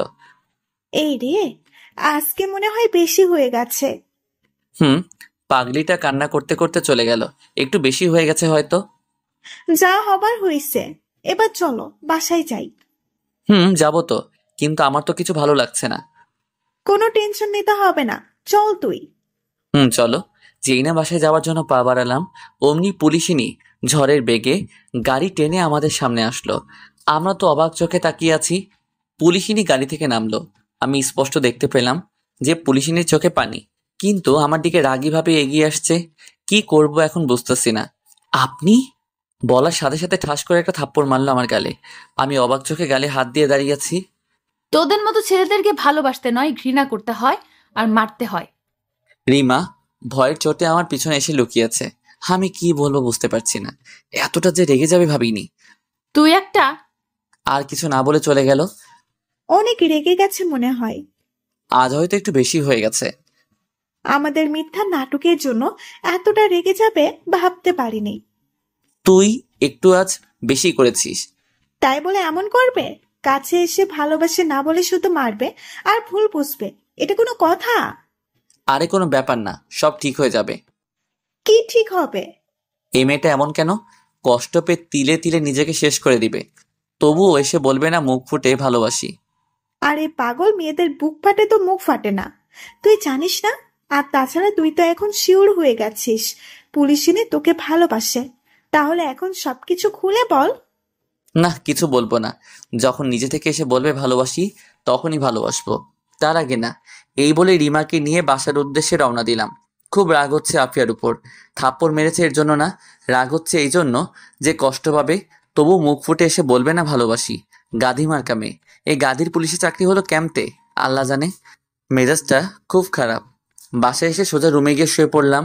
আম্মু অনেকবার খাবার খাওয়ার জন্য ডেকেছে, কিন্তু প্রতিবারই খাবো না বলে দিয়েছি। মনে মনে ভাবছি, আফিয়া যদি ভাবে যে আমি আবার ওর সামনে গিয়ে বলবো ভালোবাসি, তাহলেও ভুল ভাবছে। আমি আর কখনো ওর সামনে যাব না, যদি না ও নিজ থেকে এসে বলে ভালোবাসি। অন্যদিকে পুলিশিনী বাসায় এসে রুমের দরজা লাগিয়ে কান্না করতেছে, আর আমাকে নানান রকমের বকাঝকা করতেছে। কান্না করতেছে করুক, যেদিন ওর চোখের পানি শেষ হয়ে যাবে সেদিন ঠিকই এসে বলবে ভালোবাসবে আমায়। একটু বুকে জায়গা দিবে তোমার? এদিকে আমারও ঘুম আসছে না, কি করব সেটা বুঝতে পারছি না। পাগড়িটাকে অনেক আপন করে নিয়েছি মনে মনে। যতই দূরে যেতে চাই না কেন, সেই শেষমেশ কাছে চলে আসি। মাঝরাতে স্বপ্নের মাঝে। তুই আমায় খুঁজছিস কেন? মন তোমায় খুঁজতে বাধ্য করেছে, তাই খুঁজছি। জানি আমি কোনো নাবিক বা জাহাজের চালক নই, তবু এটা জানি যে তুমি কোনো সুদূর সমুদ্রের কোনো ছোট্ট দ্বীপের মানবী। তোমার খোঁজে যে আমাকে বাণিজ্যে যেতেই হবে। কোথা থেকে আর কেমনে করে তুমি এখানে এলে? আমাদের বাগানের প্রাচীর তো অনেক উঁচু, আর তাতে ওঠা খুবই কষ্টকর। কে তোমায় এখানে আসার পথ বলে দিল? আমার ভালোবাসা আমাকে পথ দেখিয়ে এখানে নিয়ে এসেছে। হয়েছে পথ এগোনোর অনুপ্রেরণা। আমি আমার চোখ দিয়ে নিশানা করে এখানে এসেছি। আমি কোনো সুদক্ষ নাবিক নাই, তবুও তোমার জন্য সুদূর সমুদ্রের ঢেউ এক দুঃসাহসী অভিযানে নিজেকে বাজি রেখে তোমার কাছে আসার পথে এগোতাম। একটা কথা আমাকে স্পষ্ট করে বলো তো, তুমি কি আমাকে ভালোবাসো? হয়তো তুমি বলবে হ্যাঁ, আর আমি সেটাই মেনে নিব। সে যাই হোক, মাহমুদ তুমি শপথ করতে যেও না, সত্যি সত্যি বলো আমাকে ভালোবাসো কিনা। প্রিয়তমা, ওই যে দেখেছো নীল আকাশের চাঁদ, যে গাছগুলোর মাথায় রূপোর টিপ পরিয়ে দিচ্ছে, ওই চাঁদের নামে আমি শপথ করছি যে আমি তোমাকে ভালোবাসি। না না, যে চঞ্চল অস্থির চাঁদ প্রতি মাসে তার কক্ষপথ পরিবর্তন করে, তার নামে তুমি শপথ করো না। তাহলে তোমার ভালোবাসাও একদিন ওই চাঁদের মতো অস্থির হয়ে পড়বে। তাহলে তাহলে কার নামে শপথ করব? একেবারেই না। তবুও যদি একান্তে করতে চাও তাহলে নিজ আত্মার উপরে করো, আমি তা নিঃসন্দেহে বিশ্বাস করে নেব। আমার এই একান্ত আত্মার প্রিয়তমা। থাক থাক, শপথ করতে হবে না। আজকে আমাদের এই মিলন এক আর্শনী। তুমি বলো, আজকের এই একান্ত মিলনের রাতে তুমি আমার কাছে কি চাও? আমি চাই ভালোবাসার বিশ্বাসতার শপথ বিনিময়, যে শপথ আমি তোমার মুখ থেকে শুনতে চাই। আমি তো সেই শপথ আগেই করেছি, কিন্তু তুমিই তো ফিরিয়ে দিয়েছো। যাই হোক, আমি আবারও করব। আমার শক্তি সমুদ্রের মতোই অনন্ত, আমার প্রেম সমুদ্রের মতোই গভীর। আমি তোমাকে ভালোবাসি। ইয়াহু, সত্যি? ওরে আল্লাহ, আমার মাজা গেল গো গেল, চিৎকার দিয়ে খাট থেকে নিচে পড়ে গেছি। তার মানে এতক্ষণ আমি স্বপ্ন দেখছিলাম? দূর শালার কপাল। কিরে বাবা, তোর কি হয়েছে? কিছু না আম্মু, তুমি যাও না। তাহলে সকাল সকাল এত জোরে চিল্লানি দিলি কেন? আরে আম্মু কিছুই না, তুমি যাও তো। তুই যে কি করিস না, ছোটই থেকে গেলি। আম্মু চলে গেল। ইস, এটা যদি স্বপ্ন না হয়ে বাস্তব হতো তাহলে কতই না ভালো হতো। বাস্তবে যে নাই বলুক, স্বপ্নে এসে তো বলেছে ভালোবাসে আমায়। সত্যি বলছি, অনেক ভালো লাগছে। স্বপ্নের কথাগুলো কতই না মধুর ছিল, কতই না মিল ছিল দুজনের কথায়। উফ, এটা যদি বাস্তবে হতো, আল্লাহ গো, কবে যেটা বাস্তবে রূপ নিবে সেটা তুমিই জানো। যাই হোক, আবার শুয়ে দিলাম এক ঘুম। এদিকে পুলিশিনী সকাল সকালই ঘুম থেকে উঠে নামাজ আদায় করে নেয়। তারপরে মায়ের সাথে নাস্তা তৈরি করে খেয়ে রেডি হয়ে রওনা দেয় থানার উদ্দেশ্যে। থানায় গিয়ে পুলিশিনী একদম নীরব হয়ে বসে আছে, কোনো কথা নাই এর মুখে। মন খারাপ করে বসে আছে। ঠিক তখনই, ম্যাম আসতে পারি? আসুন। ম্যাম সমস্যা হয়েছে। কি হয়েছে? ম্যাম পার্কে ঝামেলা হয়েছে। কি বলেন? তাড়াতাড়ি গিয়ে গাড়ি বের করুন। আচ্ছা ম্যাম। তারপরে পুলিশিনী পার্কে গেল। আর পার্কটা ছিল প্রেমের পার্ক। এখানে সব কাপড়রা আসে। সেখানে গিয়ে পুলিশিনী দেখলো দুই পক্ষ মারামারি করতেছে। পুলিশ দেখে দুই পক্ষই মারামারি বাদ দিয়ে যে যার মতো দৌড়ে পালাচ্ছে। পুলিশ কোনো মতে 2-3 জনকে ধরলো। কিন্তু তখনই আফিয়ার নজর গেল পার্কের এক কর্নারে। তোমরা ওদের নিয়ে যাও, আমি আসছি। বাকি পুলিশগুলো ওদের নিয়ে গেল। আর পুলিশিনী সামনের দিকে এগোচ্ছে। পুলিশিনীর ওদিকে যাওয়ার কারণ, সেই রিমাকে দেখেছে আর রিমার সাথে আজ আমাকে দেখেনি, অন্য একটা ছেলের সাথে। আর ওটাই হলো রিমার আসল বয়ফ্রেন্ড। আফিয়া আর দেরি না করে রিমার সামনে গিয়ে দাঁড়ালো। আফিয়াকে দেখে রিমারাও বসা থেকে উঠে দাঁড়ালো। আই মেয়ে, তুমি এত খারাপ কেন? রিমা বিষয়টা বুঝতে পেরে মাথা নিচু করে নিল। তবে রিমার বয়ফ্রেন্ড জানে না যে এই সেই পুলিশিনী। ও খারাপ মানে? কি বলছেন আপনি এইসব? ঠিকই বলছি। এই মেয়েটি তোমার সাথে প্রেমের নাটক করছে। ওকে আমি অন্য একটা ছেলের সাথে নিজের চোখে দেখেছি, আর ও তাকেই ভালোবাসে। রিমা, এসব উনি কি বলছে? রিমা হেসে হেসে ওর বয়ফ্রেন্ডের চুল টেনে টেনে সবকিছু খুলে বলতে লাগলো। সব শুনে রিমার বয়ফ্রেন্ড তো হাসতে হাসতে শেষ, সাথে রিমাও হাসছে।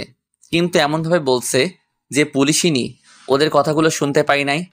এই ছেলে তোমাকে এই মেয়েটা ঠকাচ্ছে আর তুমি হাসছো? তাহলে আপনি আমাদের ভাবি? কি বলো এসব? ভাবি মানে? ও ঠিকই বলেছে। আমি ঠিক বুঝতে পারছি না। আরে ভাবি, এতদিন আপনাকে দেখিয়া দেখিয়া মাহমুদ ভাইয়া আর রিমা মিলে নাটক করেছে। কি? আপনাকে জেলাস করানোর জন্য, আপনার মুখ থেকে ভালোবাসি কথাটা শোনার জন্য আমি আর মাহমুদ এতদিন আপনাকে দেখিয়ে দেখিয়ে ভালোবাসার নাটক করেছি। কি বলছো এসব? ম্যাম, এটাই সঠিক। পাগলটা আপনাকে অনেক ভালোবাসে। ভাবি রাখছেন কেন? একবার ভেবে দেখুন, আপনার ভালোবাসা পাওয়ার জন্য মাহমুদ ভাইয়া কত কিছুই না করেছে। আপনি শতবার অপমান করেছেন, মেরেছেন, তবু আপনাকে রেখে অন্য কাউকে মনে জায়গা দেয় নাই, আপনাকে ছেড়ে চলে যায় নাই। আপনার এতটুকু ভালোবাসা পাওয়ার জন্য পাগলটা কত কিছুই না করেছে। ভাবি, ভাইকে একবার তো একটু ভালোবাসুন। ভালো তো বাসি, তবে মিথ্যা নাটকের কিছু পুরস্কার দিতে হবে না ওকে? আল্লাহ জানে আজ মাহমুদের সাথে কি হয়। আমিও সেটা নিয়ে ভাবছি। কি হয় তা তোমরা দেখতে থাকো। আর হ্যাঁ, ওকে বলো না আমি সবকিছু জানতে পেরেছি। আচ্ছা ভাবি, তাই হবে। তবে শয়তানটাকে এখন কোথায় পাওয়া যাবে? তা তো জানি না, ওকে দাঁড়ান, ওকে কল দিচ্ছি। দাও, লাউড স্পিকারে দাও। ওকে। আমি ফোন রিসিভ করলাম। ওই, কোথায় তুই? আমি পৃথিবীতে নাই রে, চলে আসছি ওই নিষ্ঠুর পৃথিবী থেকে। তাই গো, তো তুমি কত দূরে গেছো? চলে আসছি মহাকাশের বাইরে, যেখানে ওই পুলিশিনী শালীর মুখ দেখতে হবে না। ওই কি বলিস? চুপ কর ভাই। তুই জানিস না, ওই শালী আমার মন বুঝলো না, আমার ভালোবাসার মূল্য দিল না। ওই তুই ফাজলামি বাদ দিবি, না হলে তোর কপালে কিন্তু অনেক দুঃখ আছে। কোথায় তুই সেটা বল। কি আর হবে, আমার জীবন তো শেষ। কোথায় তুই কবি? নদীর তীরে বসে আছি, আর আমার কষ্টগুলো নদীর মাছগুলোর সাথে শেয়ার করতেছি। আচ্ছা থাক। তোমরা থাকো, আমি ওকে দেখে আসছি। পুলিশিনী রেগে মেগে সেখান থেকে তীরে পাড়ের দিকে রওনা দিল। পুলিশিনী যাওয়ার পর, আজ মাহমুদ তুই তো বেটা গেও, আমি তোর লাগে কিছু করতে পারলাম না, মাফ করে দিস ভাই। হা হা হা। তবে আমার মাহমুদের কথা ভেবে কান্না পাচ্ছে, না জানি কি হাল হবে। হায় রে বেচারা। এদিকে আমি নদীর তীরে মন খারাপ করে বসে আছি। পুলিশিনী নদীর তীরে এসে আমাকে একা একই বসে থাকা দেখে দ্রুত আমার পিছনে এসে দাঁড়ালো। আমি পিছনে কারোর আওয়াজ পেয়ে পেছনের দিকে তাকিয়ে দেখি পুলিশিনী রাগীভাবে তাকিয়ে আছে। পুলিশিনীকে দেখে আমি বসা থেকে উঠে দাঁড়ালাম, অবাক চোখে তাকিয়ে আছি। আফিয়াকে এখানে দেখবো ভাবতেই পারিনি, তবে বুঝতে পারছি না এত রেগে কেন আছে। আমি না বুঝে অবুঝের মতো ভয়ে ভয়ে বললাম, আপনি এখানে? বলার সাথে সাথে ঠাস করে গালে একটা থাপ্পড় মারল। তবে থাপ্পড়টা এত জোরে মেরেছে যে আমি দাঁড়ানো থেকে মাটিতে পড়ে গেছি। কোনো কথা না বলে অসহায়ের মতো তাকিয়ে আছি। হঠাৎ করে কিছু না বলে এসেই কলার চেপে ধরে দাঁড় করালো। আমি কিছু বলছি না, অসহায়ভাবে তাকিয়ে আছি। নাটক করতে গিয়ে এতটা রেগে যাবে ভাবতে পারিনি। ওদিকে ঠোঁটটা খুব জ্বালাপোড়া করছে। বুঝতে অসুবিধা হলো না যে থাপ্পড়ের চোটে ঠোঁট কেটে গেছে। পুলিশিনী আমার কলার ধরে টেনে টেনে গাড়ির দিকে নিতে লাগলো। আমার বোঝা হয়ে গেল আমায় থানায় নিয়ে যাচ্ছে এখন। আমাকে কোথায় নিয়ে যাচ্ছেন? আমি কি করেছি? চুপ, একটা কথাও তোর মুখ থেকে বের করবি না, তাহলে তোর খবর আছে। কথাটা পুলিশিনী আমার মাথায় পিস্তল ঠেকিয়ে বলল। পিস্তল দেখে তো আমার নিচেই হয়ে যাবার অবস্থা, তাই বাধ্য ছেলের মতো পুলিশিনীর সাথে যেতে লাগলাম। সোজা আমাকে থানায় নিয়ে কয়েদিদের মধ্যে ভরে দিল। বুঝতে পারলাম আমাকে সেদিনকার মতো মারবে, মেরে পা ভেঙে দিবে। কিছুক্ষণ পরে পুলিশিনী আসলো আর সোজা জেলের মধ্যে আসলো। কিন্তু পুলিশিনীর হাতে আগের বারের মতো কোনো লাঠি নাই। ওর হাতে তুলা আর অন্য হাতে পানীয় মেডিসিন। মেডিসিনের নাম আমি জানি না। আমি অবাক চোখে তাকিয়ে আছি। পুলিশিনী কিছু না বলে তুলায় সেই মেডিসিন লাগিয়ে আমার কাছে আসলো। আমি ভয়েতে পিছনে সরে গেলাম। তাতে আরো রাগী চোখে তাকিয়ে, তা যদি আর এক পা পেছনে যাস তাহলে তোর বাকি পাটাও আগের মতো ভেঙে দিব। আমি ভয়েতে মন খারাপ করে দাঁড়িয়ে থাকলাম। পুলিশিনী আবারও আমার কাছে এসে ঠোঁটে জমে থাকা রক্তগুলো পরিষ্কার করে দিতে লাগলো। এত কাছ থেকে পুলিশিনীকে অপূর্ব লাগছে, কিন্তু হঠাৎ করে এত দরদ দেখানোর কারণ বুঝতে পারছি না। ভালো করে আফিয়ার দিকে তাকিয়ে দেখি ওর চোখে পানি। পুলিশিনী কান্না করছে কেন? ওর চোখে পানি কেন? আমাকে মেরে নিজে কান্না করতেছে। তার মানে কি পুলিশিনীও ভালোবাসে? ধুর, ভালো যদি বাসে তাহলে কান্না করছে কেন? তাহলে কি সবটা জেনে গেছে? পুলিশিনী আমার ঠোঁট পরিষ্কার করে দিয়ে চোখে চোখ রাখলো, কিন্তু ওর চোখ দুটো ছিল অশ্রু ভেজা। আপনি কান্না করছেন কেন? পুলিশিনী কোনো উত্তর না দিয়ে আমার দিকে তাকিয়ে আছে। ওর চোখ কিছু আমায় বলছে, কিছু বোঝাতে চাচ্ছে, কিন্তু আমি বুঝছি না, কারণ এর আগে বুঝে ঠকেছি, তাই বিশ্বাস করতে ভয় হচ্ছে। পুলিশিনী কিছু না বলে মন খারাপ করে চলে গেল। আর আসেনি সামনে। দেখলাম পুলিশিনী থানার বাহিরে চলে গেছে, কিন্তু কি হচ্ছে বুঝতে পারছি না। প্রায় ঘন্টাখানেক পরে আবার পুলিশিনী থানায় আসলো। তবে সে সময় তো কান্না করছিল, কিন্তু এখন আফিয়ার মুখে একটা বিশ্বজয়ের হাসি লেগে আছে। তারপর কনস্টেবলকে বলল, কনস্টেবল, ওকে ছেড়ে দাও। তারপর আমাকে কয়েদির থেকে বের করা হলো। পুলিশিনীর চোখ মুখের দিকে তাকালাম, কেমন জানি একটা হাসি লেগে আছে। আমি কিছুই বুঝতে পারছি না এই হাসির মানে কি। প্রথমে আমাকে ধরে নিয়ে আসলো, আমাকে মেরে নিজে কান্না করলো, আবার থানায় এনে কয়েদে ঢুকিয়ে নিজে মেডিসিন লাগিয়ে দিল ব্যথা জায়গায়। এখন আবার হাসছে। কি হলো? পুলিশিনীর হাজারো প্রশ্ন মাথার ভিতরে ঘুরপাক খাচ্ছে। আমাকে ছেড়ে দেওয়া হলো। বাসায় গিয়ে আম্মুর সাথে কিছু কথা বলে সোজা রুমে চলে গেলাম। আম্মুকে বলি নাই যে আজও আমাকে থানায় নিয়ে যাওয়া হয়েছিল, শুনলে কষ্ট পাবে, তাই বলি নাই। রুমে এসে হাজারটা চিন্তা করতে করতে ঘুমিয়ে গেলাম।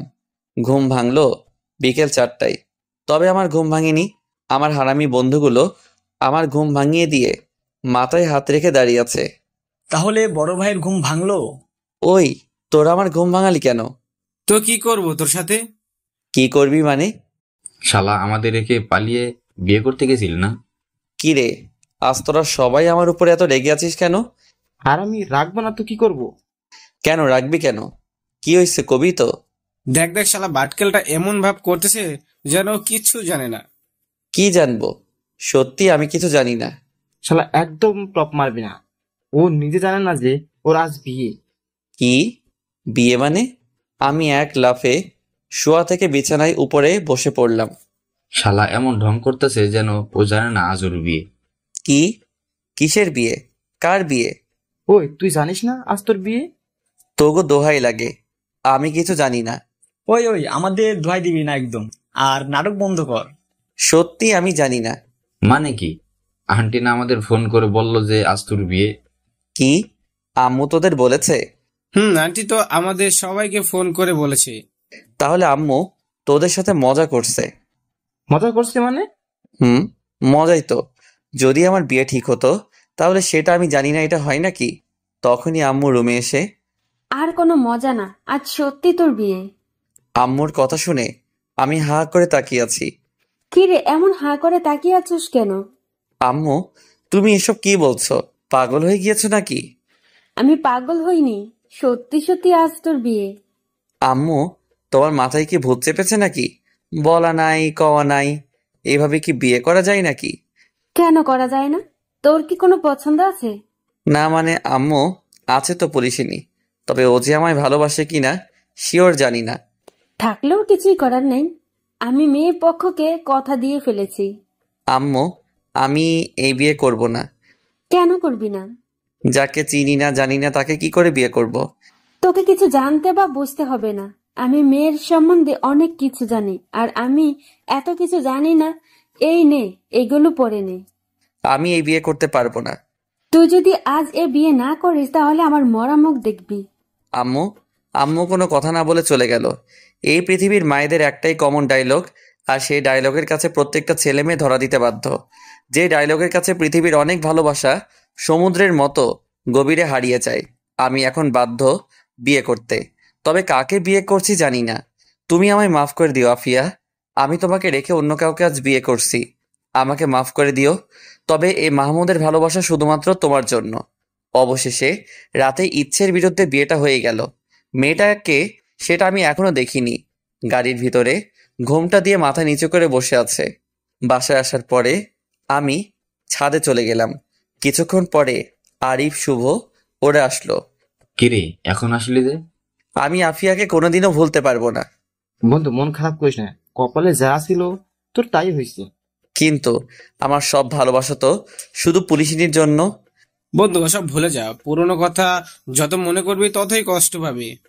তারপরেও আমি কখনো পুলিশিনীকে ভুলতে পারবো না। তারপরে ওদের সাথে অনেক কথা হলো। রাত এখন 11টা ছুঁই ছুঁই। বন্ধুরা আমায় জোর করে বাসর ঘরে ঢুকিয়ে দিল। আমি দেখে অবাক হলাম। এখন 11টা 30 বাজে, শীতের রাত, মানে অনেক রাত। এখনো মেয়েটি বসে আছে।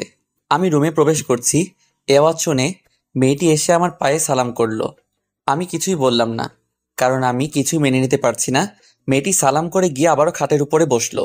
তখন আমি বলতে শুরু করলাম, শুনুন, আমি আপনাকে কিছু কথা বলতে চাই। জি বলুন। জানি কথাগুলো বলা ঠিক হবে না, আপনি অনেক কষ্ট পাবেন, তবু বলতে হবে। বলুন। আমি আপনাকে কখনো বউয়ের অধিকার দিতে পারবো না। কিন্তু মেয়েটি আমার কথার কোনো উত্তর দিল না। মনে হচ্ছে কথাটা ওর কান অব্দি পৌঁছায় নাই। আমি কি বলেছি আপনি শুনতে পেরেছেন? কিন্তু কেন?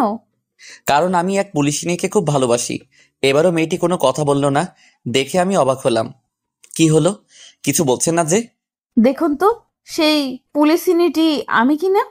এই বলে মেয়েটি তার ঘুমটা উপরে তুলল। ও মা, মা গো! আমি চিৎকার দিয়ে নিচে ধপাস করে পড়ে গেলাম। আমার তো ভূত দেখার মতো অবস্থা। ও আম্মু গো, ভূত ভূত! ও আম্মু তুমি কোথায়? এই এই একদম চিল্লাবি না। খাটের উপরে পুলিশিনী বসা। আপনি এখানে কিভাবে? কেন, আমি ছাড়া আর কাকে আশা করছিলি? সত্যি করে বল, তোর লাইফে আর কে কে আছে? কেউ নাই, কেউ নাই।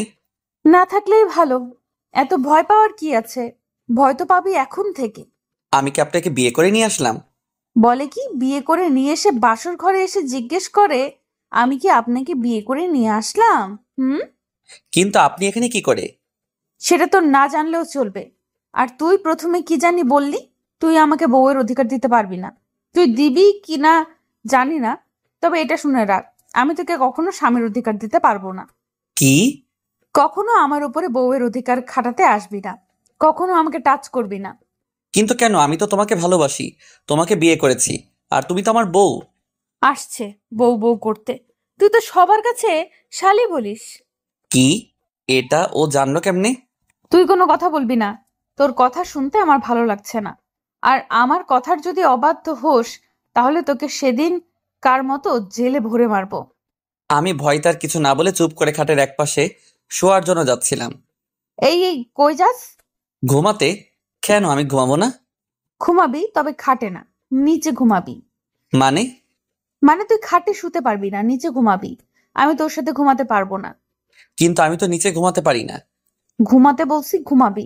এত কথা বলিস কেন? পুলিশিনীর রাগী চেহারা দেখে আমি ভয় পেয়ে গেলাম। কিন্তু এই শীতের মধ্যে নিচে ঘুমালে তো ঠান্ডা লেগে জ্বর কাশি হবে। হবে, তাতে আমার কি? এই বলে পুলিশিনী খাট থেকে একটা বালিশ, একটা কাঁথা, একটা কম্বল গায়ে জড়ানোর জন্য নিচে ফিক্কা মারল। তারপরে পুলিশিনী খাটে শান্তিতে ঘুমিয়ে গেল, আর আমি নিচে শুলাম ঘুমানোর জন্য।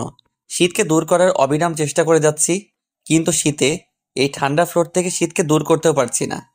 এই যে ভাইরা আপুরা, কোথায় যেতেছেন?